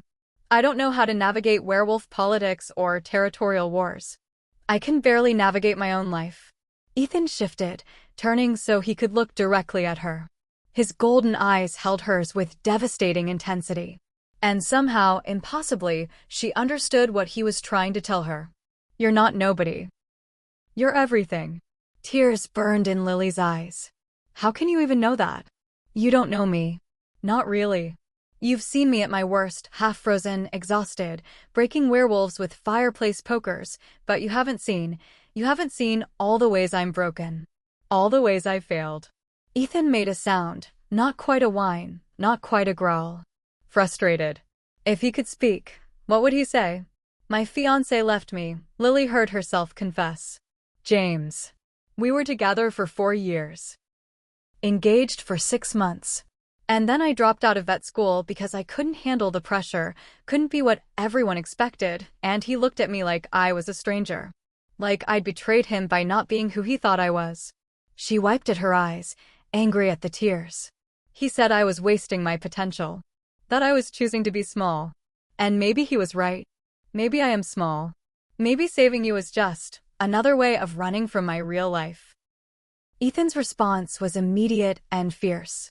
He pressed his head against her chest, right over her heart, and growled low and resonant and absolutely certain. No, you're not small. You're brave. You're everything. You don't know that, Lily whispered. But even as she said it, she felt something shift inside her. A warmth that started where Ethan touched her and spread through her entire body. Not physical, deeper than that. Soul deep. The bond. It had to be. Responding to her pain, to his need to comfort her. And God help her, it felt right. It felt like coming home. Outside, the howls grew louder. More insistent. Lily's phone buzzed again. Another text from the unknown number, the pack contact. Blood moon wolves spotted at Coldridge Elementary. Children being evacuated. Sheriff requests immediate pack presence. No, Lily breathed. They wouldn't. Children, they wouldn't threaten children. But even as she said it, she remembered the cruelty in the Blood Moon Alpha's eyes. The calculated malice. He would. He absolutely would. Ethan was already moving toward the door, his intention clear. Wait. Lily grabbed his fur. You can't. You can barely walk, and there are dozens of them. It's suicide. He looked back at her, and the conflict in his eyes nearly broke her heart. Duty versus survival. His pack versus his mate. Dane will handle it, Lily said desperately. He's your beta. That's his job, right? To protect the pack when you can't. But they both knew the truth, and Alpha's first duty was always to his pack. Always. Even over his own life. Even over his mate's wishes. The door burst open. Dane, back in human form and hastily dressed, his expression grim. It's a diversion. The elementary school threat, it's to draw our forces away from here. The real target is an explosion of sound shattering glass, splintering wood. The back door crashed inward, and suddenly the cabin was full of wolves. Red-eyed. Blood moon. 5 of them, moving with coordinated precision. This wasn't a test. This was an attack. Ethan met the first one head-on, using his weight to compensate for his injured leg. They collided with bone-crunching force. Dane shifted mid-leap, taking down a second wolf before it could reach Lily. But there were too many. Too fast. One broke through the defense, a lean, scarred wolf with eyes like hellfire. It fixed on Lily with predatory focus. She scrambled backward, grabbing for anything to defend herself. Her hand closed around a kitchen knife, pathetically small against a creature built to kill. The wolf lunged. Lily swung the knife. Felt it connect. Felt hot blood spray across her hands. The wolf yelped, but didn't stop. Its jaws snapped inches from her face, close enough that she felt its hot breath, smelled the copper scent of blood and rage. Then Ethan was there, broken leg and all. Slamming into the wolf with the full force of his alpha dominance. They rolled, a tangle of fur and fangs, until Ethan's jaws closed around the other wolf's throat. He didn't kill. But the threat was clear, leave or die. The Blood Moon wolf went limp in submission. Around them, the other attackers retreated, melting back through the broken door as quickly as they'd come, taking their injured with them. In the sudden silence, Lily realized she was shaking. Her hands were covered in blood. The wolf's, not hers, but blood nonetheless. Are you hurt? Dane was suddenly human again, checking her for injuries with gentle hands. Lily, look at me. Are you hurt? I'm okay. I think. I don't know. She looked at Ethan, who was limping badly now, fresh blood seeping through his bandages. But he's not. His leg, the fight reopened. Ethan collapsed. Just went down like his strings had been cut, his body folding onto the floor. No. Lily was at his side in an instant, her hands on his chest, feeling for his heartbeat. It was there fast, but steady. Ethan, stay with me. Please. His eyes opened, finding hers. And in them, she saw pain, exhaustion, and fear. Not for himself. For her. I'm okay, she whispered, understanding. I'm safe. You protected me. You did your job. But at what cost? His leg was worse now, she could see bone through torn muscle and fur. The strain of the fight had undone all the healing, set him back days. Maybe weeks. And tomorrow he was supposed to shift. But how could he in this condition? Shifting required energy, strength. Things his body was desperately low on. "We need a healer," Dane said urgently, his phone already out. "Now. I don't care if we have to drag one from Pac lands. The Alpha is failing." Failing. Such a small word for something so catastrophic. Lily pressed her forehead to Ethan's, her tears falling into his fur. "Don't you dare. Don't you dare leave me now. Not when we were just starting to figure this out."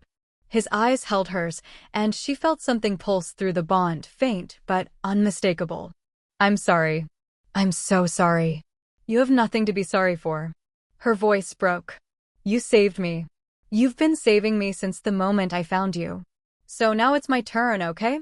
My turn to save you." But even as she said it, Lily didn't know how. She wasn't a healer. Wasn't a werewolf with magical regeneration.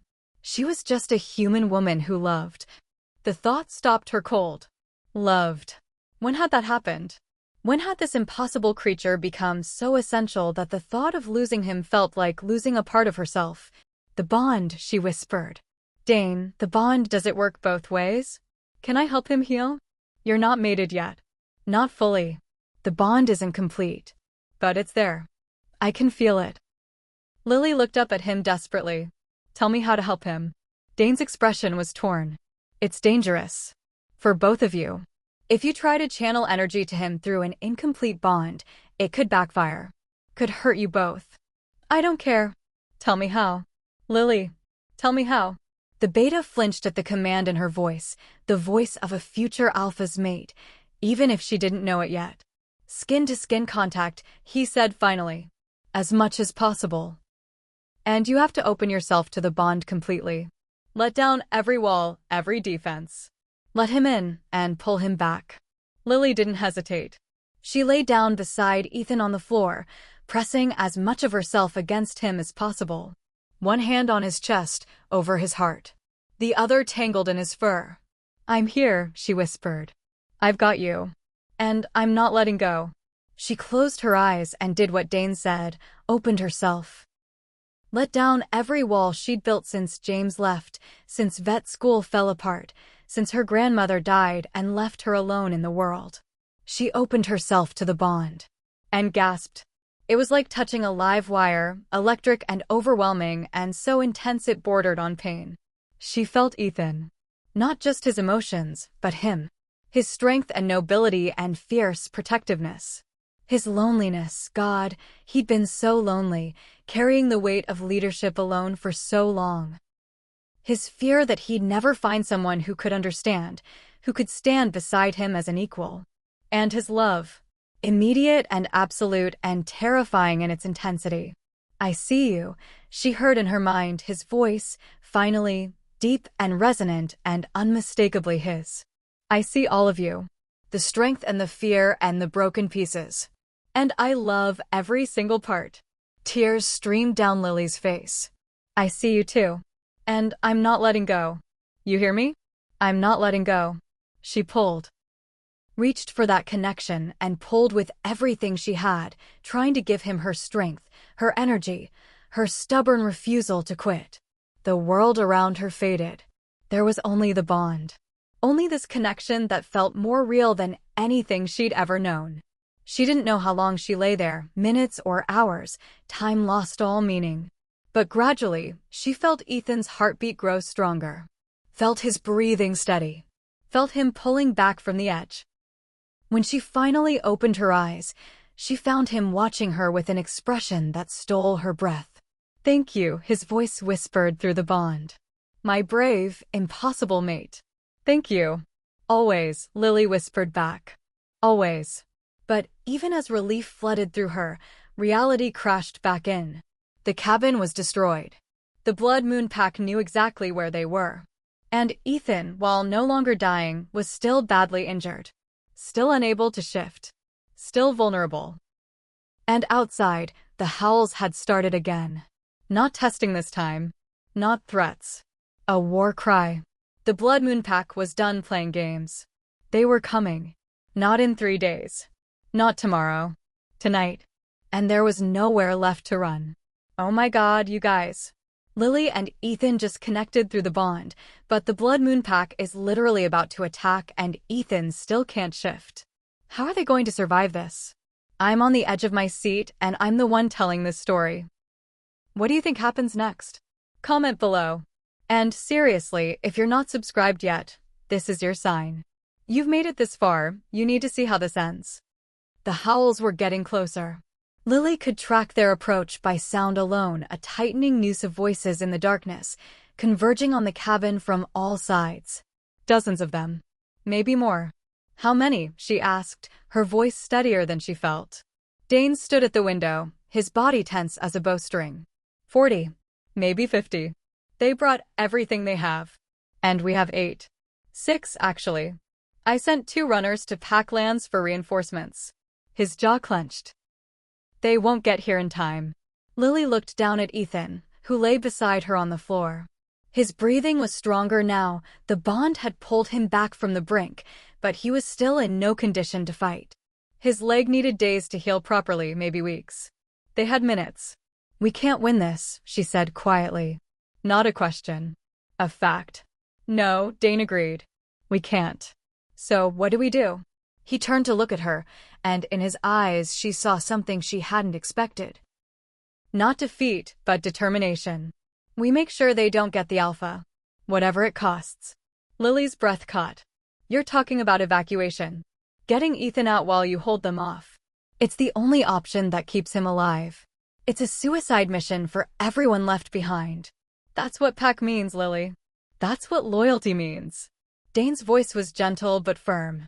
We protect the Alpha. Always. Even if it costs us everything. No, Ethan's voice. Not through the bond this time, but out loud, rough and barely more than a growl, but unmistakably speech. They both turned to stare at him. He was shifting. Not fully. His body seemed to be fighting the transformation, caught between forms in a way that looked agonizing. But his face was changing, becoming more human, more capable of speech. Ethan, don't. Dane dropped to his knees beside him. You're not strong enough. The shift will kill you in this condition. No, evacuation. Each word seemed to cost him. Sweat beaded on his forehead, or was it fur? His body flickered between forms like a broken television signal. Won't. Abandon, Pack. You stubborn, Dane grabbed his shoulders. You'll die here. Is that what you want? To die for pride? Not pride. Ethan's eyes, still golden, still wolf, found Lily's. Can't protect her if I run. The words hit Lily like a fist to the chest. Even now, even facing impossible odds, he was thinking of her. Choosing her. I have a better idea, she heard herself say. Both men, because Ethan was more man than wolf now, his transformation creeping forward despite the cost, looked at her. The Blood Moon Alpha doesn't want to kill Ethan, Lily said, her mind racing. If he did, he would have finished the job 2 nights ago. He wants something else. Territory, yes, but more than that. He wants to prove he's stronger. More worthy of being Alpha. Your point. Dane's tone was sharp with urgency. My point is that he's using fear and force because he knows he can't win a fair fight. Even now, even injured, Ethan has more loyalty, more respect. The Blood Moon Alpha has to break that loyalty to win. Has to make Ethan look weak. Understanding flickered across Dane's face. You want to call his bluff? I want to make him an offer he can't refuse without looking like the coward he is. Lily stood, her legs shaking, but her voice steady. In front of his entire pack. In front of witnesses. I want to force him to either accept terms or expose himself as nothing more than a bully. That's insane, Dane said flatly. You're not Pack. You have no authority to negotiate. I'm his mate. The words came out strong, certain. Incomplete bond or not, that gives me standing. Doesn't it? Dane looked at Ethan, who had managed to shift enough that he was now recognizably human, naked, covered in wounds and sweat, but human. His face was sharp and aristocratic, with high cheekbones and a strong jaw. Even beaten and broken, he was devastatingly handsome. And his eyes, those golden eyes that had seen her through the storm, held hers with absolute trust. It does, Ethan said, His voice still rough but clearer now. Mate of the Alpha King speaks with Alpha's authority. This could backfire spectacularly, Dane warned. If the Blood Moon Alpha refuses, if he sees this as weakness, then we're no worse off than we are now. Lily moved to where her grandmother's old trunk sat in the corner, the one filled with clothes from various decades, costumes from community theater productions. She pulled out a long, deep green cloak. But if I can buy us time, if I can make him think twice about an all-out assault. She wrapped the cloak around her shoulders. It was dramatic, ridiculous even. But she needed armor, and this was all she had. When she turned back, Ethan had managed to sit up.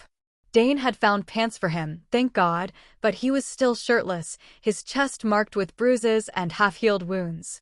Lily. Her name on his lips for the first time sent shivers down her spine. You don't have to do this. Yes, I do. She knelt in front of him, taking his hands in hers. They were large and strong, even injured. Warm. You saved me on that mountain. You've protected me every moment since. Now it's my turn. If he hurts you, he won't. Because you'll be there. And even injured, even barely able to stand, you're still the Alpha King. That still means something. She squeezed his hands. Trust me. The way I trusted you. Something shifted in Ethan's expression, pain and pride and fierce love all tangled together. Always, he said. I will always trust you. The howls outside reached a crescendo. They were here. It's now or never, Dane said, moving to the door. If we're doing this, we do it together. Unified front. No showing weakness. Lily stood, pulling Ethan up with her. He swayed, his injured leg barely supporting his weight, but he locked his knees and stayed upright. Dane moved to his other side, providing silent support. Together, they walked to the door. One thing, Ethan said, his hand catching Lily's wrist. His touch was electric, sending warmth through the bond. Whatever happens, know that I. He struggled with the words, his eyes searching hers. I know, Lily whispered. I know. And me too. It wasn't a full confession. Wasn't the words either of them deserved. But it was truth, and it was all they had time for. Dane opened the door. The Blood Moon Pack waited outside, a sea of red-eyed wolves forming a semicircle around the cabin. In the center, already shifted to human form, stood their alpha. He was dressed this time. Black pants and a leather jacket that did nothing to diminish his predatory presence. His smile was sharp as broken glass. Ethan Thornpeak. How gracious of you to finally join us. His eyes raked over Ethan's injured body, the way he leaned on Dane for support. Though you're looking a bit worse for wear. Perhaps you should have stayed inside, in bed. Where the weak belong. The insult was calculated, designed to provoke. Lily felt Ethan's fury through the bond, felt him want to lunge forward, to fight despite the cost. She stepped in front of him. Gideon Kane. She used the Blood Moon Alpha's name. Maya had mentioned it once, in passing, and Lily sent up a silent prayer of thanks for her friend's gossip. I speak for the Thornpeak Pack. Gideon's eyebrows rose. You? A human. The Alpha King's mate. Which gives me authority to negotiate on his behalf. Lily's voice didn't waver. You wanted terms. I'm here to offer them. I've already stated my terms. Half the territory or... Those terms are unacceptable. And we both know you never expected us to agree to them. Lily took a step forward, chin raised. You want to fight. You want the spectacle of defeating Ethan Thornpeak in combat. You want to prove yourself the stronger alpha. Gideon's smile widened. Go on. So prove it. Not with ambushes and threats against children. Not with overwhelming numbers against an injured opponent. Prove it in fair combat. Single combat. You against Ethan, when he's healed. In front of both packs. Winner takes the territory. Silence fell over the clearing. Even the Blood Moon wolves seemed surprised by the proposal. Fair combat, Gideon repeated slowly. How noble.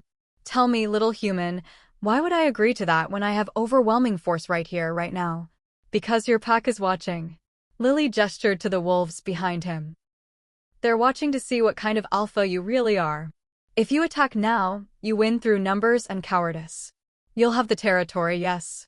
But you'll never have their respect. Not really. They'll always know you couldn't beat Ethan Thorpeak in a fair fight. She saw it, the flicker of uncertainty in some of the Blood Moon wolves' eyes. The way they looked at their alpha, questioning. But if you accept this challenge, Lily continued, if you defeat Ethan honorably, in front of witnesses, then your victory is absolute. Unquestionable. You'll be remembered as the alpha who conquered the Alpha King through strength alone. Gideon's expression darkened. And if I refuse? Then everyone here will know the truth, that you're afraid. That for all your posturing and threats, you know you can't beat Ethan Thorpeak when he's at full strength. You'll have your territory, but you'll never have legitimacy. You'll always be the alpha who won through ambush and overwhelming odds. You're playing a dangerous game, human. I'm not playing. Lily held his gaze. I'm offering you a choice.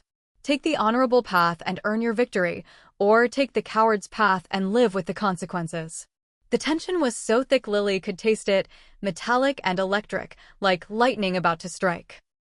Behind her, she felt Ethan's presence through the bond, pride, fear, and something that felt like awe. Gideon studied her for a long moment. Then his eyes moved past her to Ethan. And you agree to these terms? Single combat, when you're healed. Yes. Ethan's voice was stronger now, more certain. 2 weeks. Time for my leg to heal. Then we fight. Winner takes all. All, Gideon repeated. Meaning if I win, I get the territory and your mate. Lily's blood ran cold. But before she could protest, Ethan's hand found her shoulder, a gentle pressure, a silent message. Trust me. If you win, Ethan said slowly, you get the territory. My mate makes her own choices. Always. The emphasis on those last words was clear. Lily belonged to no one. She chose. And even if Ethan lost, even if he died, she would still have agency. It was a statement of respect, of equality, that cut through the posturing and politics like a knife. And Lily felt her heart crack open completely. I love you, she thought through the bond. God help me, I love you. She felt his response, a pulse of warmth and fierce joy, even as he kept his eyes locked on Gideon. 2 weeks, Gideon said finally. We fight at the next full moon. Neutral ground, the clearing at Thorpeak Summit. Both packs as witnesses.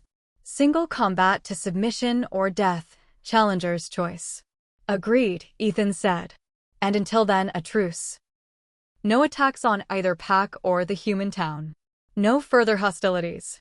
Gideon's smile returned, sharp and confident. I want you healed, Thorpeak. I want you at your best when I tear you apart. You're welcome to try. The challenge hung in the air between them, a promise of violence to come, of a battle that would reshape the territory forever. But for now, they had peace. Fragile and temporary, but peace nonetheless. Gideon shifted back to wolf form, his pack following suit. They melted into the forest like shadows, their red eyes the last thing to disappear. The moment they were gone, Ethan's legs gave out.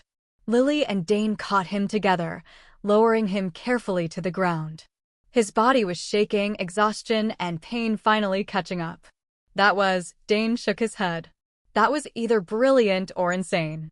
Both, Lily said. Definitely both. You bought us time. 2 weeks to heal, to prepare, to gather allies. Dane looked at Ethan. But you know what this means. In 2 weeks, you have to fight the Blood Moon Alpha. And he's good, Ethan. Really good. Even at full strength. I know. Ethan's eyes found Lily's. But the alternative was, watching everyone I love die tonight. This way, at least we have a chance.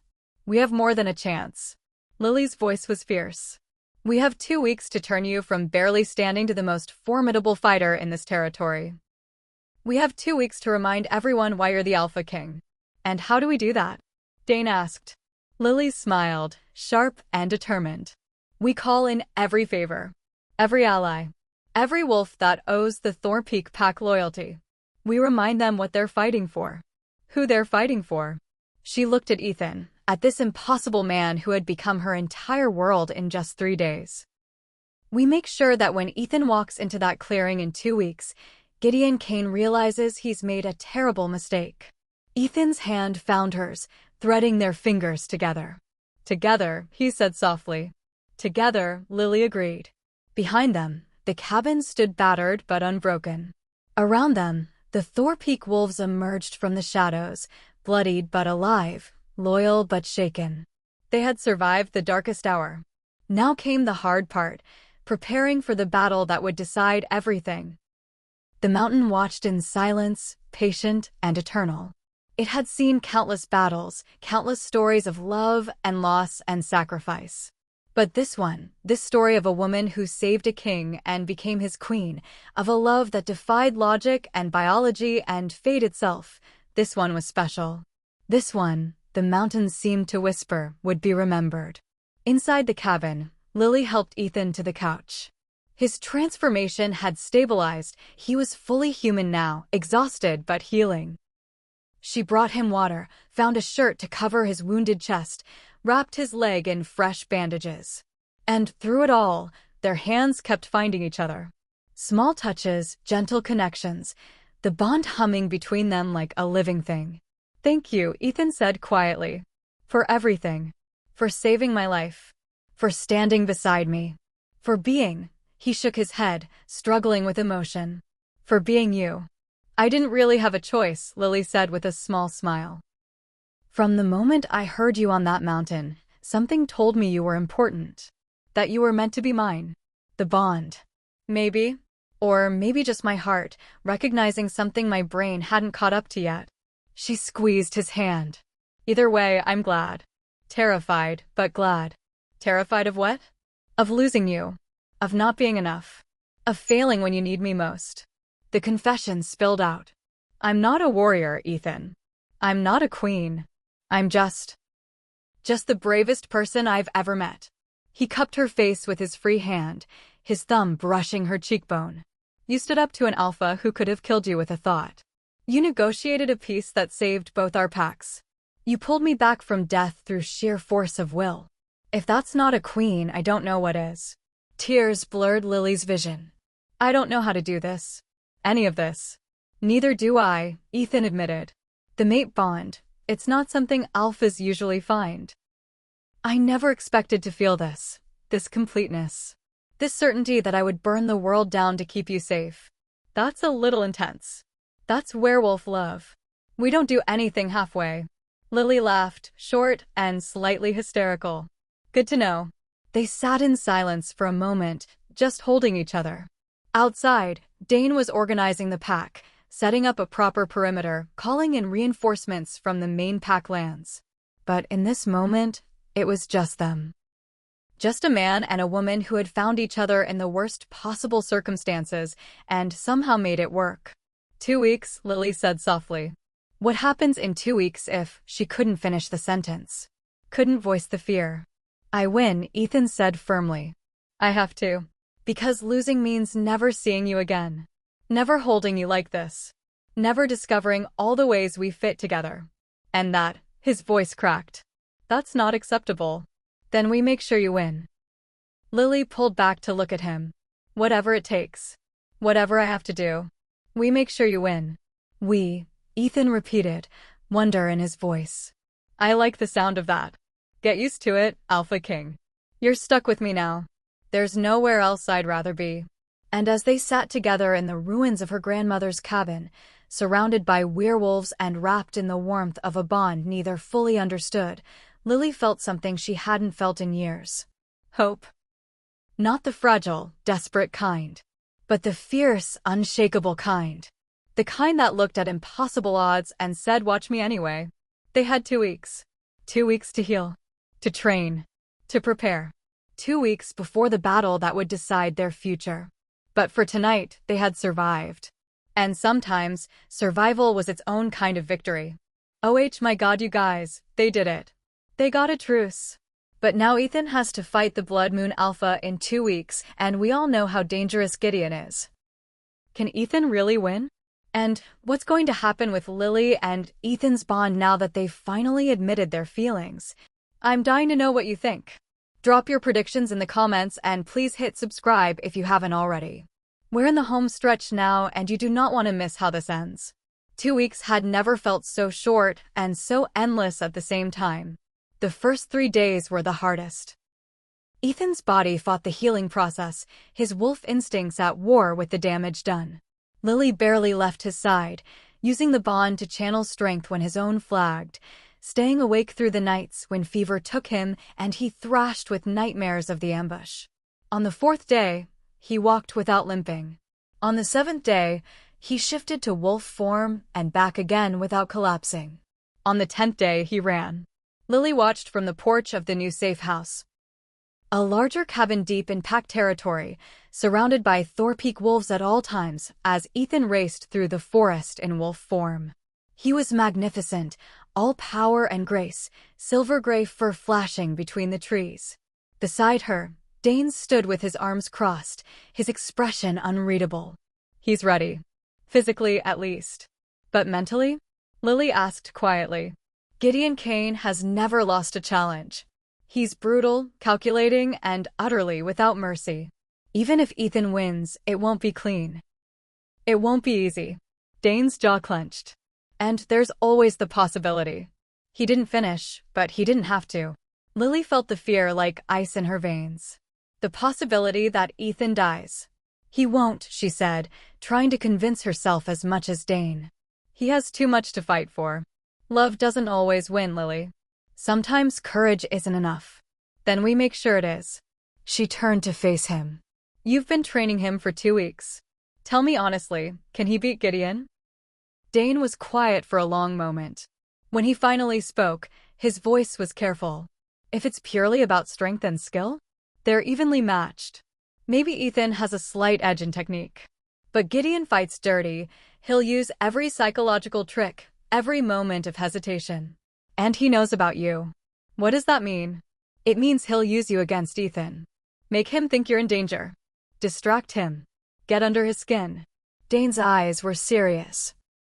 You're Ethan's greatest strength and his biggest vulnerability. And Gideon will absolutely exploit that. Lily's hands clenched into fists. Then we need to make sure I'm a strength he can't exploit.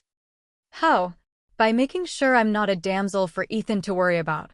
By showing Gideon, showing everyone, that the Alpha King's mate is a force in her own right. Lily's mind raced. Can you teach me? Not to fight like a werewolf, I know I can't match that. But to defend myself. To be smart. To be dangerous. Dane studied her for a long moment. Then, slowly, he smiled. You know what? I think I can work with that. The next 4 days were brutal. Dane trained Lily with the same intensity he used on young wolves. He taught her to read body language, to anticipate attacks, to use an opponent's size and strength against them. He taught her where werewolves were vulnerable: eyes, throat, the soft spot behind the knee. You'll never overpower a wolf, he told her as she practiced strikes on a training dummy. But you can outsmart one. You can be where they don't expect, strike where they're not defending. You can be chaos. Chaos, Lily repeated, breathing hard. I can do chaos. At night, she lay with Ethan, their bodies pressed together, the bond singing between them. They didn't make love, there wasn't time, wasn't space for that kind of vulnerability when battle loomed, but they held each other. Talked. Shared pieces of themselves. Tell me about your childhood, Lily whispered one night, her head on his chest, listening to his heartbeat. Lonely, Ethan admitted. I was born to be alpha. Trained for it from the moment I could walk. I didn't have friends, I had packmates. Allies. People who saw my title before they saw me. That sounds awful. It was necessary. An alpha can't afford to be soft. Can't afford personal attachments that might compromise pack safety. His hand found her hair, fingers threading through it gently. Until you. You're the first person in my entire life who looked at me and saw just Ethan. Not the title. Not the power. Just me. Lily's heart ached. I wish I could have known you before all this. Before the attacks and the politics. We would have found each other anyway. The bond doesn't care about timing. It just is. His voice grew soft. I think I would have recognized you anywhere. In any life. You're written into my soul, Lily Bennett. She lifted her head to look at him. In the moonlight streaming through the window, His face was all sharp angles and shadows, beautiful and fierce and hers. If something happens tomorrow, it won't. But if it does, she pressed on, I need you to know, these 2 weeks with you have been the most real thing I've ever experienced. You made me brave. You made me believe I could be more than I thought possible. And I don't. His hand cupped her face. Don't say goodbye. I'm not leaving you, Lily. I'm going to win tomorrow. And then we're going to have the rest of our lives to figure out what this, he gestured between them, what we are. What are we? Everything, he said simply. We're everything. She kissed him then, deep and desperate and full of all the words she couldn't say.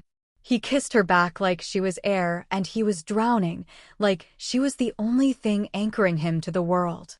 When they finally broke apart, both breathing hard, Ethan rested his forehead against hers. Tomorrow I fight for the territory, he murmured. But I'm really fighting for this. For you. For us. Then you'd better win, Lily whispered back. Because I'm not done with you yet, Alpha King. His smile was fierce and full of promise. Yes, ma'am. The day of the challenge dawned clear and cold. The clearing at Thorpeak Summit was neutral ground, claimed by neither pack, surrounded by ancient trees that had witnessed countless battles. Both packs arrived at dawn, the Thorpeak wolves on one side, the Blood Moon on the other. The tension was thick enough to choke on. Lily stood at the front of the Thorpeak gathering, dressed in dark pants and a fitted jacket that Dane had procured from somewhere. She looked more like a warrior than she felt, but she held her chin high, refusing to show fear. Ethan stood beside her in human form, dressed simply in dark pants and nothing else. His chest was bare, showcasing the lean muscle and the scars he'd earned in 2 weeks of brutal training. He looked dangerous, powerful, ready. Across the clearing, Gideon Kane emerged from his pack. He was shirtless too, his body covered in tribal tattoos that marked him as Blood Moon. His smile was sharp as he surveyed the gathering. Ethan Thorpeak, he called out. Ready to lose everything? Ready to defend what's mine, Ethan replied, his voice carrying across the clearing.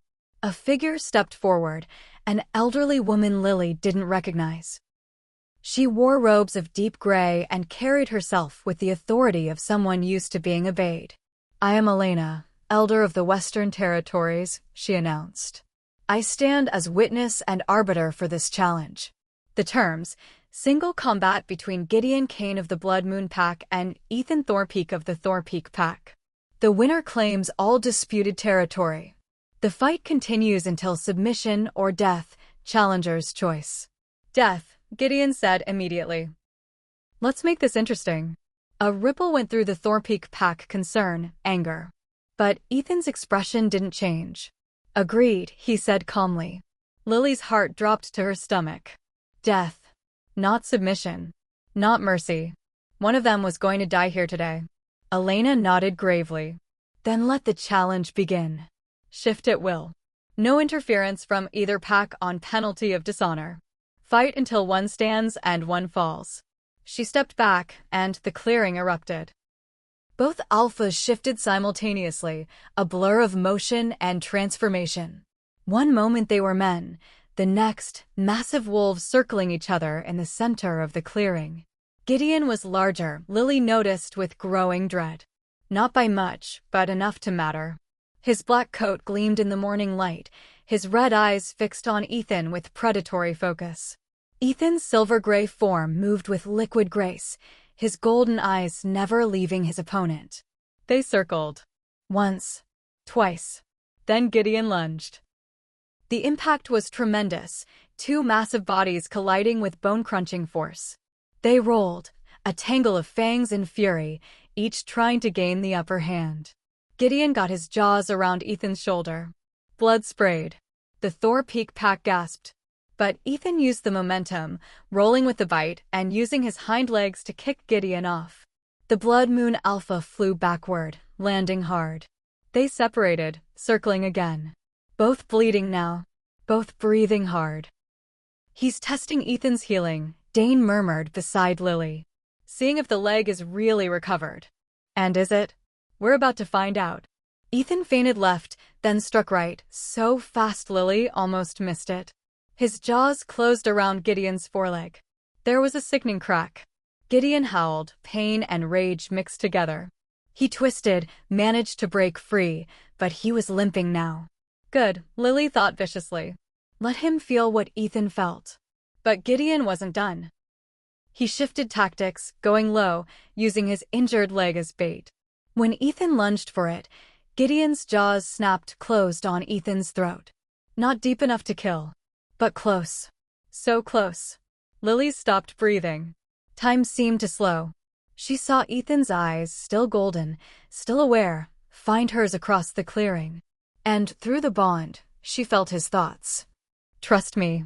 I've got this. Then he did something Lily had never seen in all their training sessions. He went completely still. Submitted. Gideon's grip loosened slightly in surprise. Why isn't he fighting? And in that moment of confusion, Ethan struck. He twisted with impossible speed, breaking Gideon's hold and getting his own jaws around the Blood Moon Alpha's throat.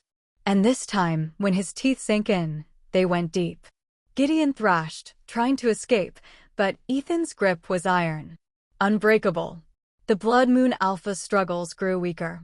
His red eyes began to dim. He's going to kill him, Lily realized. Ethan's actually going to kill him. But then, when victory was certain, when one more second of pressure would end Gideon's life, Ethan released him. The Blood Moon Alpha collapsed, gasping, his blood staining the snow beneath them. He was beaten, broken, but alive. Ethan shifted back to human form, standing over his defeated opponent. His chest heaved with exertion, blood running from multiple wounds, but he stood tall. Submit, he commanded, his voice carrying across the stunned clearing. Or I finish this. For a long moment, Gideon didn't move. Then, slowly, the Blood Moon Alpha lowered his head. Submission. The Thorpeak pack erupted in cheers. The Blood Moon pack stood in shocked silence, their alpha defeated. Elena stepped forward, her expression grave but satisfied. The challenge is concluded. Ethan Thorpeak stands victorious. The disputed territory belongs to the Thorpeak pack. The Blood Moon pack will withdraw beyond the northern ridge and respect the new boundaries. Gideon shifted back to human form, his hand pressed to his torn throat. His eyes met Ethan's with grudging respect. You could have killed me, he said hoarsely. Yes. Why didn't you? Ethan glanced at Lily, then back to Gideon. Because my mate taught me that strength isn't just about killing. It's about knowing when to show mercy. When to choose a better path. He extended his hand. The territory is mine. But you and your pack can stay in the northern region. Enough bloodshed. Enough war. It's time for peace. The offer hung in the air, unprecedented, generous to the point of seeming weak. But Gideon saw it for what it was, the mark of a truly confident alpha. One who didn't need to destroy his enemies to prove his strength. Slowly, the Blood Moon Alpha took Ethan's hand. Peace, he agreed roughly. For now. For now, Ethan echoed. The tension broke. The Blood Moon pack began to withdraw, their alpha limping but alive, led away by his packmates. And Lily ran. She flew across the clearing, not caring about protocol or propriety, and launched herself at Ethan. He caught her with a laugh, spinning her around despite his injuries. You did it, she gasped against his chest. You won. You're alive. Oh God, you're alive. Told you, he murmured into her hair. I'm not leaving you. Not now. Not ever. She pulled back to look at him, tears streaming down her face. You scared me. When he had your throat. I had a plan. A terrible plan. A plan that worked. His smile was gentle, his hand cupping her face. Trust me? Always, Lily whispered. Even when your plans are insane. Around them, the Thorpeak pack celebrated, but Ethan and Lily only had eyes for each other. The bond between them pulsed with joy, relief, and love so fierce it took Lily's breath away. So, Ethan said softly, about that rest of our lives conversation. Yeah, I'm thinking we should make it official. The bond. Us. Everything. Lily's heart stuttered. Are you proposing? I'm saying I want you as my mate. My queen. My partner in every way that matters. His golden eyes were serious, vulnerable. I'm saying I love you, Lily Bennett. And I want to spend forever proving it. She should have been scared. Should have hesitated. This was everything she'd run from: commitment, expectations, the weight of other people's hopes. But with Ethan, it felt different. It felt right. Yes, she said, the word coming easy as breathing. Yes to all of it. The bond, the forever, the insane werewolf politics. All of it. His kiss was fierce and tender and full of promise. And when they finally broke apart, both breathing hard, the Thorpeak pack held their approval, a sound of joy that echoed through the mountains. Dane approached, a rare smile on his scarred face. Well fought, Alpha. And you, he looked at Lily. You've got stones, I'll give you that. Standing there watching, not interfering even when it looked bad. That took discipline. I trusted him, Lily said simply. Good. Because he's going to need that trust. Being an alpha's mate isn't easy. Good thing I don't do easy. Dane laughed, full and genuine. No, you really don't. He clapped Ethan on the shoulder. Come on. Let's get you both back to Packlands. You need medical attention, and we need to formalize the new territory agreements before Gideon changes his mind. As they walked back through the forest, surrounded by celebrating wolves, Lily felt something she hadn't felt in years. She felt like she belonged. Not because of what she'd accomplished or who she was supposed to be, but because of who she chose to be. Because she'd found someone who saw all her broken pieces and loved her anyway. What are you thinking? Ethan asked, his arm around her waist. That my therapist is going to have a field day with this, Lily said. My grandmother's cabin is destroyed. I'm mating, a werewolf king. And I just watched said werewolf nearly get his throat torn out in a dominance battle. That's got to be worth at least 6 months of sessions. Ethan laughed, the sound rich and warm. Is dating really the right word? What would you call it? Fate, he said simply. Destiny. The universe deciding we were meant to find each other. That's very poetic for someone who just won a death match. I contain multitudes. Lily grinned, feeling lighter than she had in months. Yeah, you do. They emerged from the forest into Packlands, a sprawling compound of cabins and communal buildings nestled in a valley. Wolves in both forms moved through the space, and when they saw Ethan, they stopped, bowed their heads in respect. Their alpha. Their king. And beside him, Lily Bennett, no longer just a human woman who'd saved a wolf in a storm, but the Alpha King's mate. His queen. It should have been terrifying. Instead, it felt like coming home. That night, after the healers had seen to Ethan's wounds and the celebrations had died down, Lily stood on the balcony of their cabin, because apparently she lived in Packlands now, staring up at the stars. Ethan emerged from inside, moving easily now despite the bandages. He wrapped his arms around her from behind, his chin resting on her shoulder. Regrets? He asked softly. About saving a dying wolf in a blizzard? Never. About everything that came after? Lily thought about it. About the fear and the danger and the impossibility of it all. About how her quiet life had exploded into chaos. No, she said finally. No regrets. You're the best decision I've ever made. Even though I come with territorial wars and pack politics and a tendency to take on dangerous challenges, especially because of that. She turned in his arms to face him. You make me brave, Ethan. You make me want to be more than I thought I could be. How could I regret that? His kiss was slow and deep, full of promise for the future. When they finally broke apart, both smiling, the moon had risen fully, bright and silver and beautiful. The next full moon, Ethan murmured, we complete the bond. Officially. In front of both packs. Is that like a wedding? Better. More permanent. More. He searched for words. More everything. Everything, Lily repeated. I'm starting to really like that word. Good. Because that's what you are to me. Everything. They stood together under the stars, two souls that had found each other against impossible odds. The mountain watched over them, ancient and patient, satisfied with its work. It had brought them together in a storm. had tested them with fire and blood. And now it bore witness to their beginning. Because this wasn't an ending. This was where their story truly began. Tomorrow would bring new challenges, pack responsibilities, political alliances to forge, a life to build together. But tonight, they had this, each other.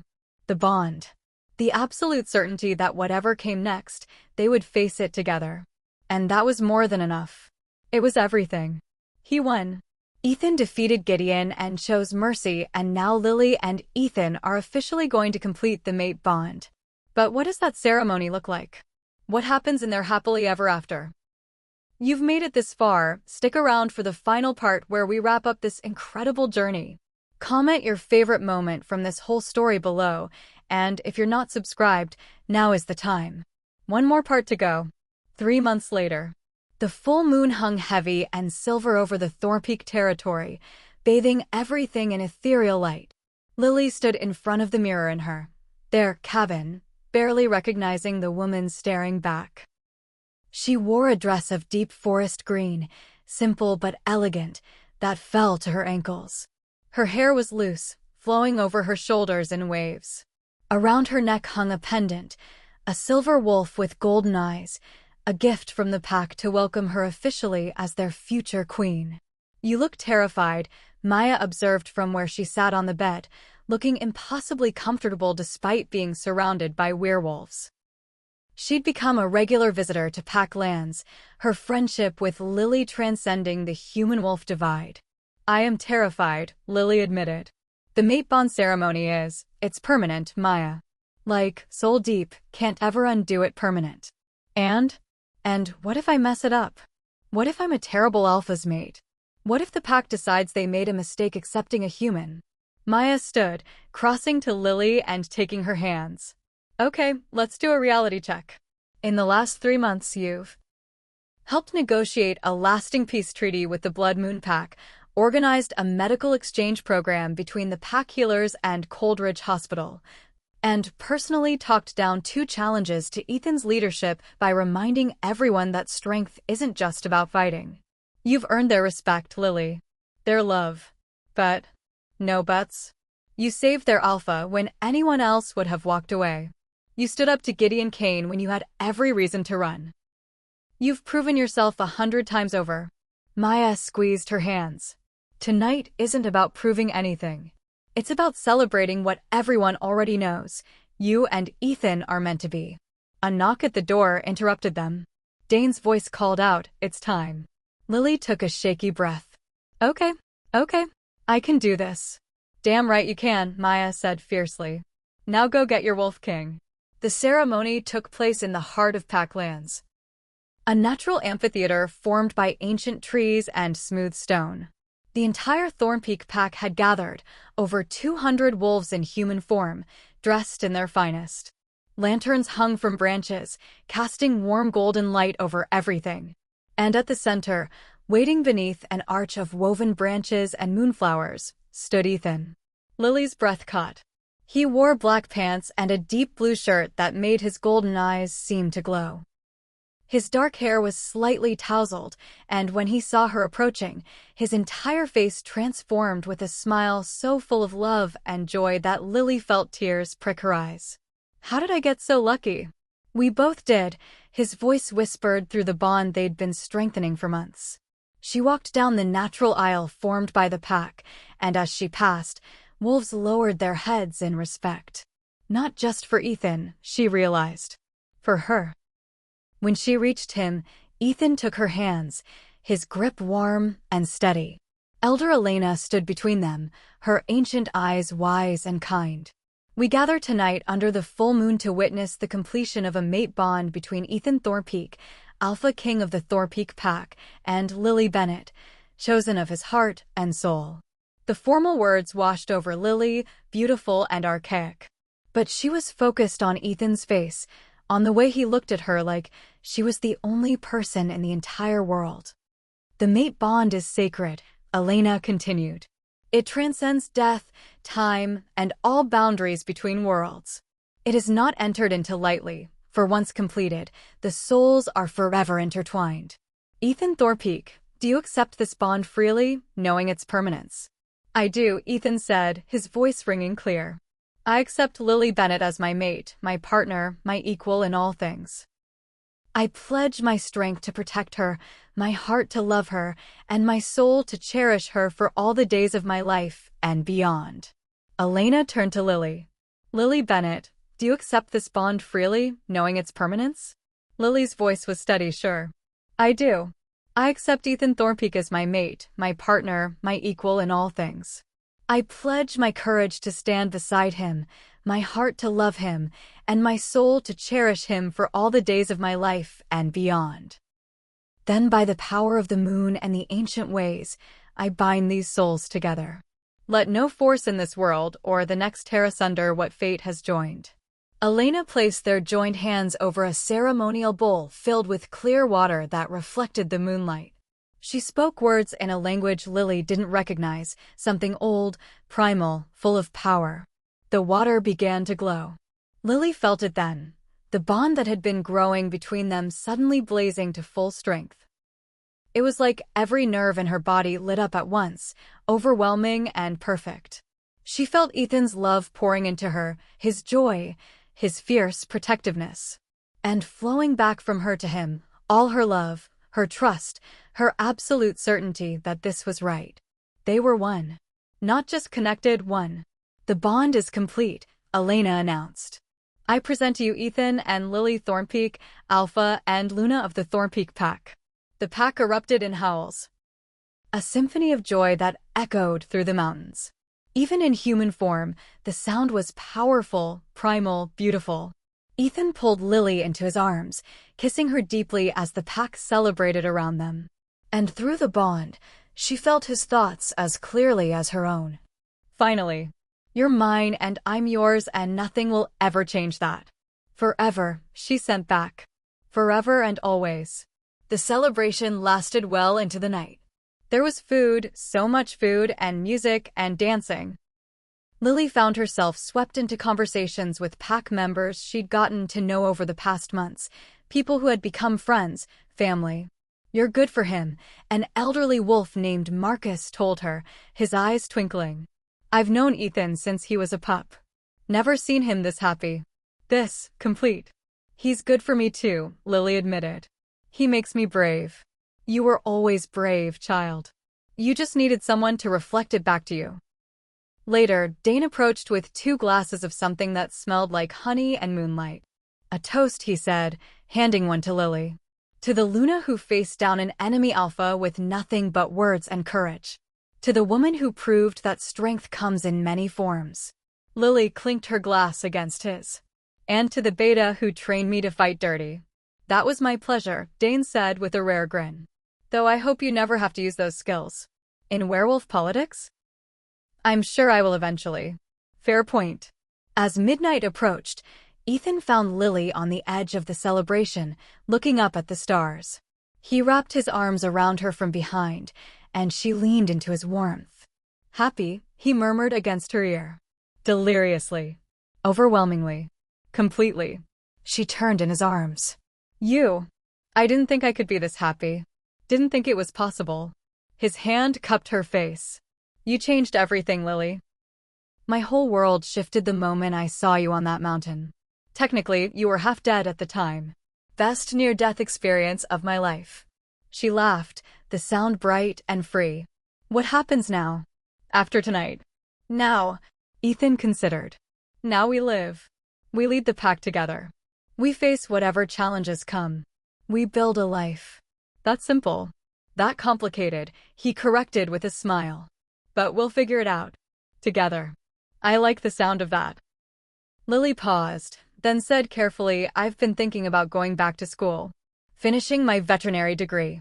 The pack could use a dedicated healer and I think I'm ready to try again. To be who I was meant to be. Ethan's eyes shone with pride. I think that's perfect. And I'll support you every step of the way. Even when I'm stressed and snapping at everyone? Especially then. He kissed her forehead. You're allowed to be human, Lily. Flawed and messy and stressed. That's what makes you real. That's what makes you you. Tears threatened again, happy ones this time. How are you so perfect? I'm not. You just love me enough to think I am. Fair point. They stood together under the stars, swaying slightly to the distant music. Around them, the pack celebrated, but Ethan and Lily existed in their own world, connected by a bond that transcended words, secured by a love that had been tested and proven unbreakable. Can I tell you something? Lily said softly. Always. That night on the mountain, when I heard you, I almost kept walking.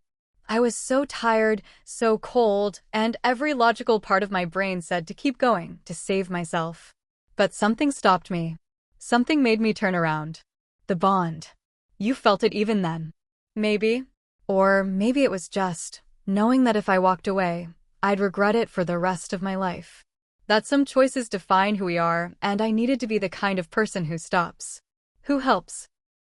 Who chooses courage over comfort. Ethan pulled her closer. You are that person. You've always been that person. I'm just grateful you chose to stop for me. Best decision I ever made. Even better than dropping out of vet school? Don't push it, she said, but she was smiling. 6 months later, Lily stood in the doorway of the newly renovated Wildlife Rehabilitation Center, a joint project between the pack and Coldridge that had taken months of negotiation and construction. It was beautiful. State-of-the-art medical facilities combined with natural healing spaces designed to help injured animals of all kinds, including, occasionally, injured werewolves. It's perfect, Maya breathed beside her.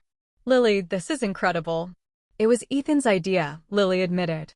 He said if I was going back to school to be a veterinarian, I needed a place to practice that understood both human and wolf needs. He's a keeper.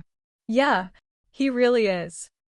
The center's opening day had drawn a crowd, humans and wolves alike, working together, celebrating together. It was a symbol of the new era they were building, cooperation instead of fear, understanding instead of division. Sheriff Torres approached, her expression warm. This is good work, Luna. The town council is impressed. Some of them are even talking about making the Human-Wolf Alliance more formal. Really? Really? You've shown us that we're stronger together. That our differences don't have to divide us. The sheriff smiled. Your grandmother would be proud. She always believed in bringing people together. The words hit Lily square in the chest. Her grandmother, who'd left her this cabin, this life, this chance to become someone new, would have loved this. Would have loved Ethan, the pack, all of it. Thank you, Lily thought to the sky, to the mountain, to whatever force had guided her path. Thank you for not letting me give up. 1 year later. The cabin, the original one that had been destroyed in the Blood Moon attack, had been rebuilt. Bigger this time, stronger, with modern amenities, but still maintaining the rustic charm Lily's grandmother had loved. It stood at the edge of pack territory, a bridge between the human world and the wolf one. And tonight, it was full of life. I'm just saying, Dane argued from where he stood at the stove, that my chili is objectively better than yours. Your chili tastes like sadness and regret, Ethan shot back, stirring his own pot. Mine has depth. Complexity. Yours has too many beans. There's no such thing as too many beans. Lily watched them bicker from the kitchen table, grinning. Maya sat across from her, shaking her head in amusement. Do they do this often? Maya asked. Every Sunday. It's become a tradition. Lily sipped her tea. I think they actually enjoy it. Men are weird. Werewolf men are weirder. Around them, other pack members filtered in and out, bringing ingredients, sharing stories, laughing. Sunday dinners had become a pack tradition, a chance to gather and connect beyond formal pack business. It felt like family. Real family, built on choice and love rather than blood. Ethan caught Lily's eye across the kitchen, and the bond hummed with warmth. I love you, he sent through their connection. I love you too, she sent back. Even when you're being ridiculous about chili. My chili is not ridiculous. It's art. It's beans, Ethan. Beans and tomatoes and delusion. His laugh rang out, rich and full. Lily agrees with me. My chili is superior. She didn't say that. Dane protested. She implied it. That's not how implications work. Maya leaned across the table. So, this is your life now. Married to a werewolf king, living in the mountains, refereeing chilly competitions. Yeah, Lily said, smiling. Yeah, it is. Any regrets? Lily thought about it. About the life she'd left behind, the expectations, the conventional path, the safety of mediocrity.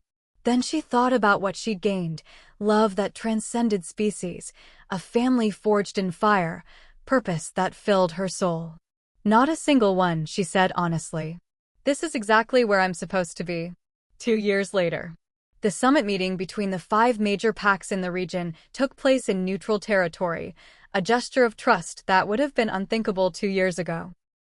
Lily sat beside Ethan at the head of the table, her position as Luna giving her equal authority in negotiations. Across from them sat Gideon Kane and his mate, a fierce wolf named Zara who Lily had grown to respect over months of careful diplomacy. The trade agreements are working, Gideon said, his tone professional. The hostility between him and Ethan had mellowed into something resembling respect. Blood Moon has seen a 20% increase in resources. Thor Peak.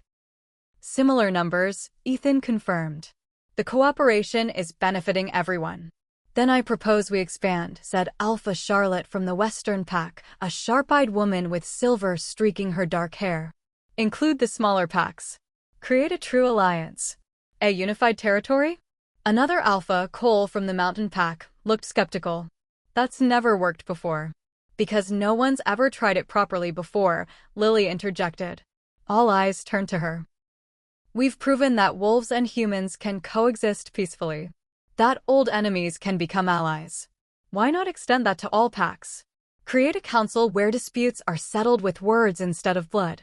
The Luna makes a compelling argument, Charlotte said thoughtfully. Though implementation would be complex. Everything worth doing is complex, Ethan said, his hand finding Lily's under the table. But if we want our children to inherit a world better than the one we grew up in, we have to start building it now. The meeting continued for hours, but by the end, they had the framework for something unprecedented, a regional council of packs with representatives from each territory, working together for mutual benefit. It wasn't perfect. It would take years to fully implement, and there would be setbacks. But it was a start. As they left the meeting, Gideon stopped them. Thor Peak. A word. Ethan tensed slightly, but nodded. Lily squeezed his hand, I'm here, and stood beside him. I wanted to say, Gideon paused, clearly uncomfortable. What you did that day. Showing mercy. Offering peace instead of dominance. It changed something in me. Made me question what kind of alpha I wanted to be. You've honored the truce, Ethan said carefully. That's all I ask. It's more than that. You were right, strength isn't just about fighting. It's about knowing when to stop fighting. Gideon's eyes flicked to Lily. Your mate taught me that. Whether she meant to or not. I definitely meant to, Lily said. Someone had to knock some sense into you. Gideon's laugh was surprised and genuine. Fair enough. He extended his hand to Ethan. To peace. And to better futures. Ethan clasped his hand firmly. To better futures. As they walked away, Lily leaned into Ethan's side. Did we just make an actual friend out of a former enemy? I think we did. Huh. Character growth. Who knew? You knew. You've always known. He kissed the top of her head. You see the best in people. Even when they don't see it themselves. I learned that from you, Lily said softly. You saw the best in me when I couldn't. When I thought I was just lost and broken and not enough. You showed me I was wrong. You were never not enough, Lily. You just needed to see yourself through my eyes. They drove home as the sun set, painting the mountains in shades of gold and crimson. And Lily thought about how far they'd come. How much had changed. 2 years ago, she'd been stumbling through a blizzard, half-frozen and exhausted, hearing the whimper of a dying wolf. Now she was Luna of the Thor Peak Pack. A veterinarian specializing in interspecies care. A diplomat helping to reshape wolf-human relations. A mate. A partner. A queen. But most importantly, most fundamentally, she was herself. Fully, completely, unapologetically herself. And that was the greatest gift Ethan had given her, not his love, though that was precious. Not his status or his protection, but the freedom to become who she was always meant to be. 5 years later, Lily stood on the porch of their cabin, expanded again to accommodate the family they were building, watching the sunset paint the sky in impossible colors. Behind her, she heard laughter. Ethan was inside with their daughter. 3 years old, with her father's golden eyes and her mother's stubborn determination. She was fully human as far as they could tell, but the pack loved her anyway, spoiled her relentlessly. "Mama." Ava came running out, her small hands dirty from whatever adventure she'd been on in the backyard. "Daddy says dinner's ready." "Does he now?" Lily scooped her daughter up, pressing kisses to her chubby cheeks. "And what are we having?" "Chili. Uncle Dane made it." "Well, that's a relief." "Your father's chili is terrible." "I heard that." Ethan's voice carried from inside. "You were meant to," Lily called back, grinning. She carried Ava inside, where the kitchen was full of their chosen family. Dane, setting bowls on the table. Maya, who'd moved to Packlands permanently last year and was now dating one of the younger wolves. Several pack members who'd become as close as blood relatives. This was her life now. Chaotic, loud, full of love and laughter and the occasional territorial dispute. Perfect in its imperfection. After dinner, after Ava was tucked into bed with a story about brave wolves and the humans who loved them, Lily and Ethan stood on the porch again. His arms wrapped around her, her back pressed to his chest. "Do you ever think about that night?" Lily asked softly. "The blizzard." "Every day," Ethan admitted. "I think about how close I came to dying. How I'd given up. And then I heard your voice cutting through the storm like a lifeline. I think about how close I came to walking away. How different everything would be if I had. But you didn't." "No," Lily agreed. "I didn't." They stood in comfortable silence, watching the stars emerge one by one. The mountain loomed in the distance, ancient and eternal. "Thank you," Ethan said suddenly. "For what?" "For stopping. For being brave enough to save a dying wolf even when it made no sense. For giving me a life I never thought I'd have." His arms tightened around her. "For being you." Lily turned in his arms, rising on her toes to kiss him softly. "Thank you for being worth saving. For showing me that sometimes the scariest decisions lead to the most beautiful destinations." "I love you," he murmured against her lips. "My brave, impossible, wonderful mate." "I love you too," she whispered back. "My noble, stubborn, perfect alpha king." Inside, through the bond they shared, Lily felt everything Ethan couldn't put into words. Gratitude and wonder and fierce, unending love. She sent her own feelings back, joy and contentment, and the absolute certainty that she was exactly where she belonged. The mountain had brought them together in a storm, had tested them with fire and blood, had forged them into something stronger than either could have been alone. And now it watched over them. Over the family they'd built, the peace they'd created, the love that had changed everything. Some stories end with happily ever after, as if happiness is a destination you reach and then stop. But Lily and Ethan's story didn't end. It continued, day by day, challenge by challenge, joy by joy. Because real love isn't about reaching a finish line. It's about choosing each other every single day. About building a life together, brick by brick, moment by moment. And as the stars wheeled overhead and the mountain kept its silent vigil, Lily and Ethan stood together, human and wolf, mortal and immortal, two souls bound by a love that would outlast time itself. She'd fought through a deadly snowstorm with an injured wolf, not realizing he was the Alpha King, not knowing he would become her everything. And now, 5 years later, she wouldn't change a single moment of the journey that had led them here.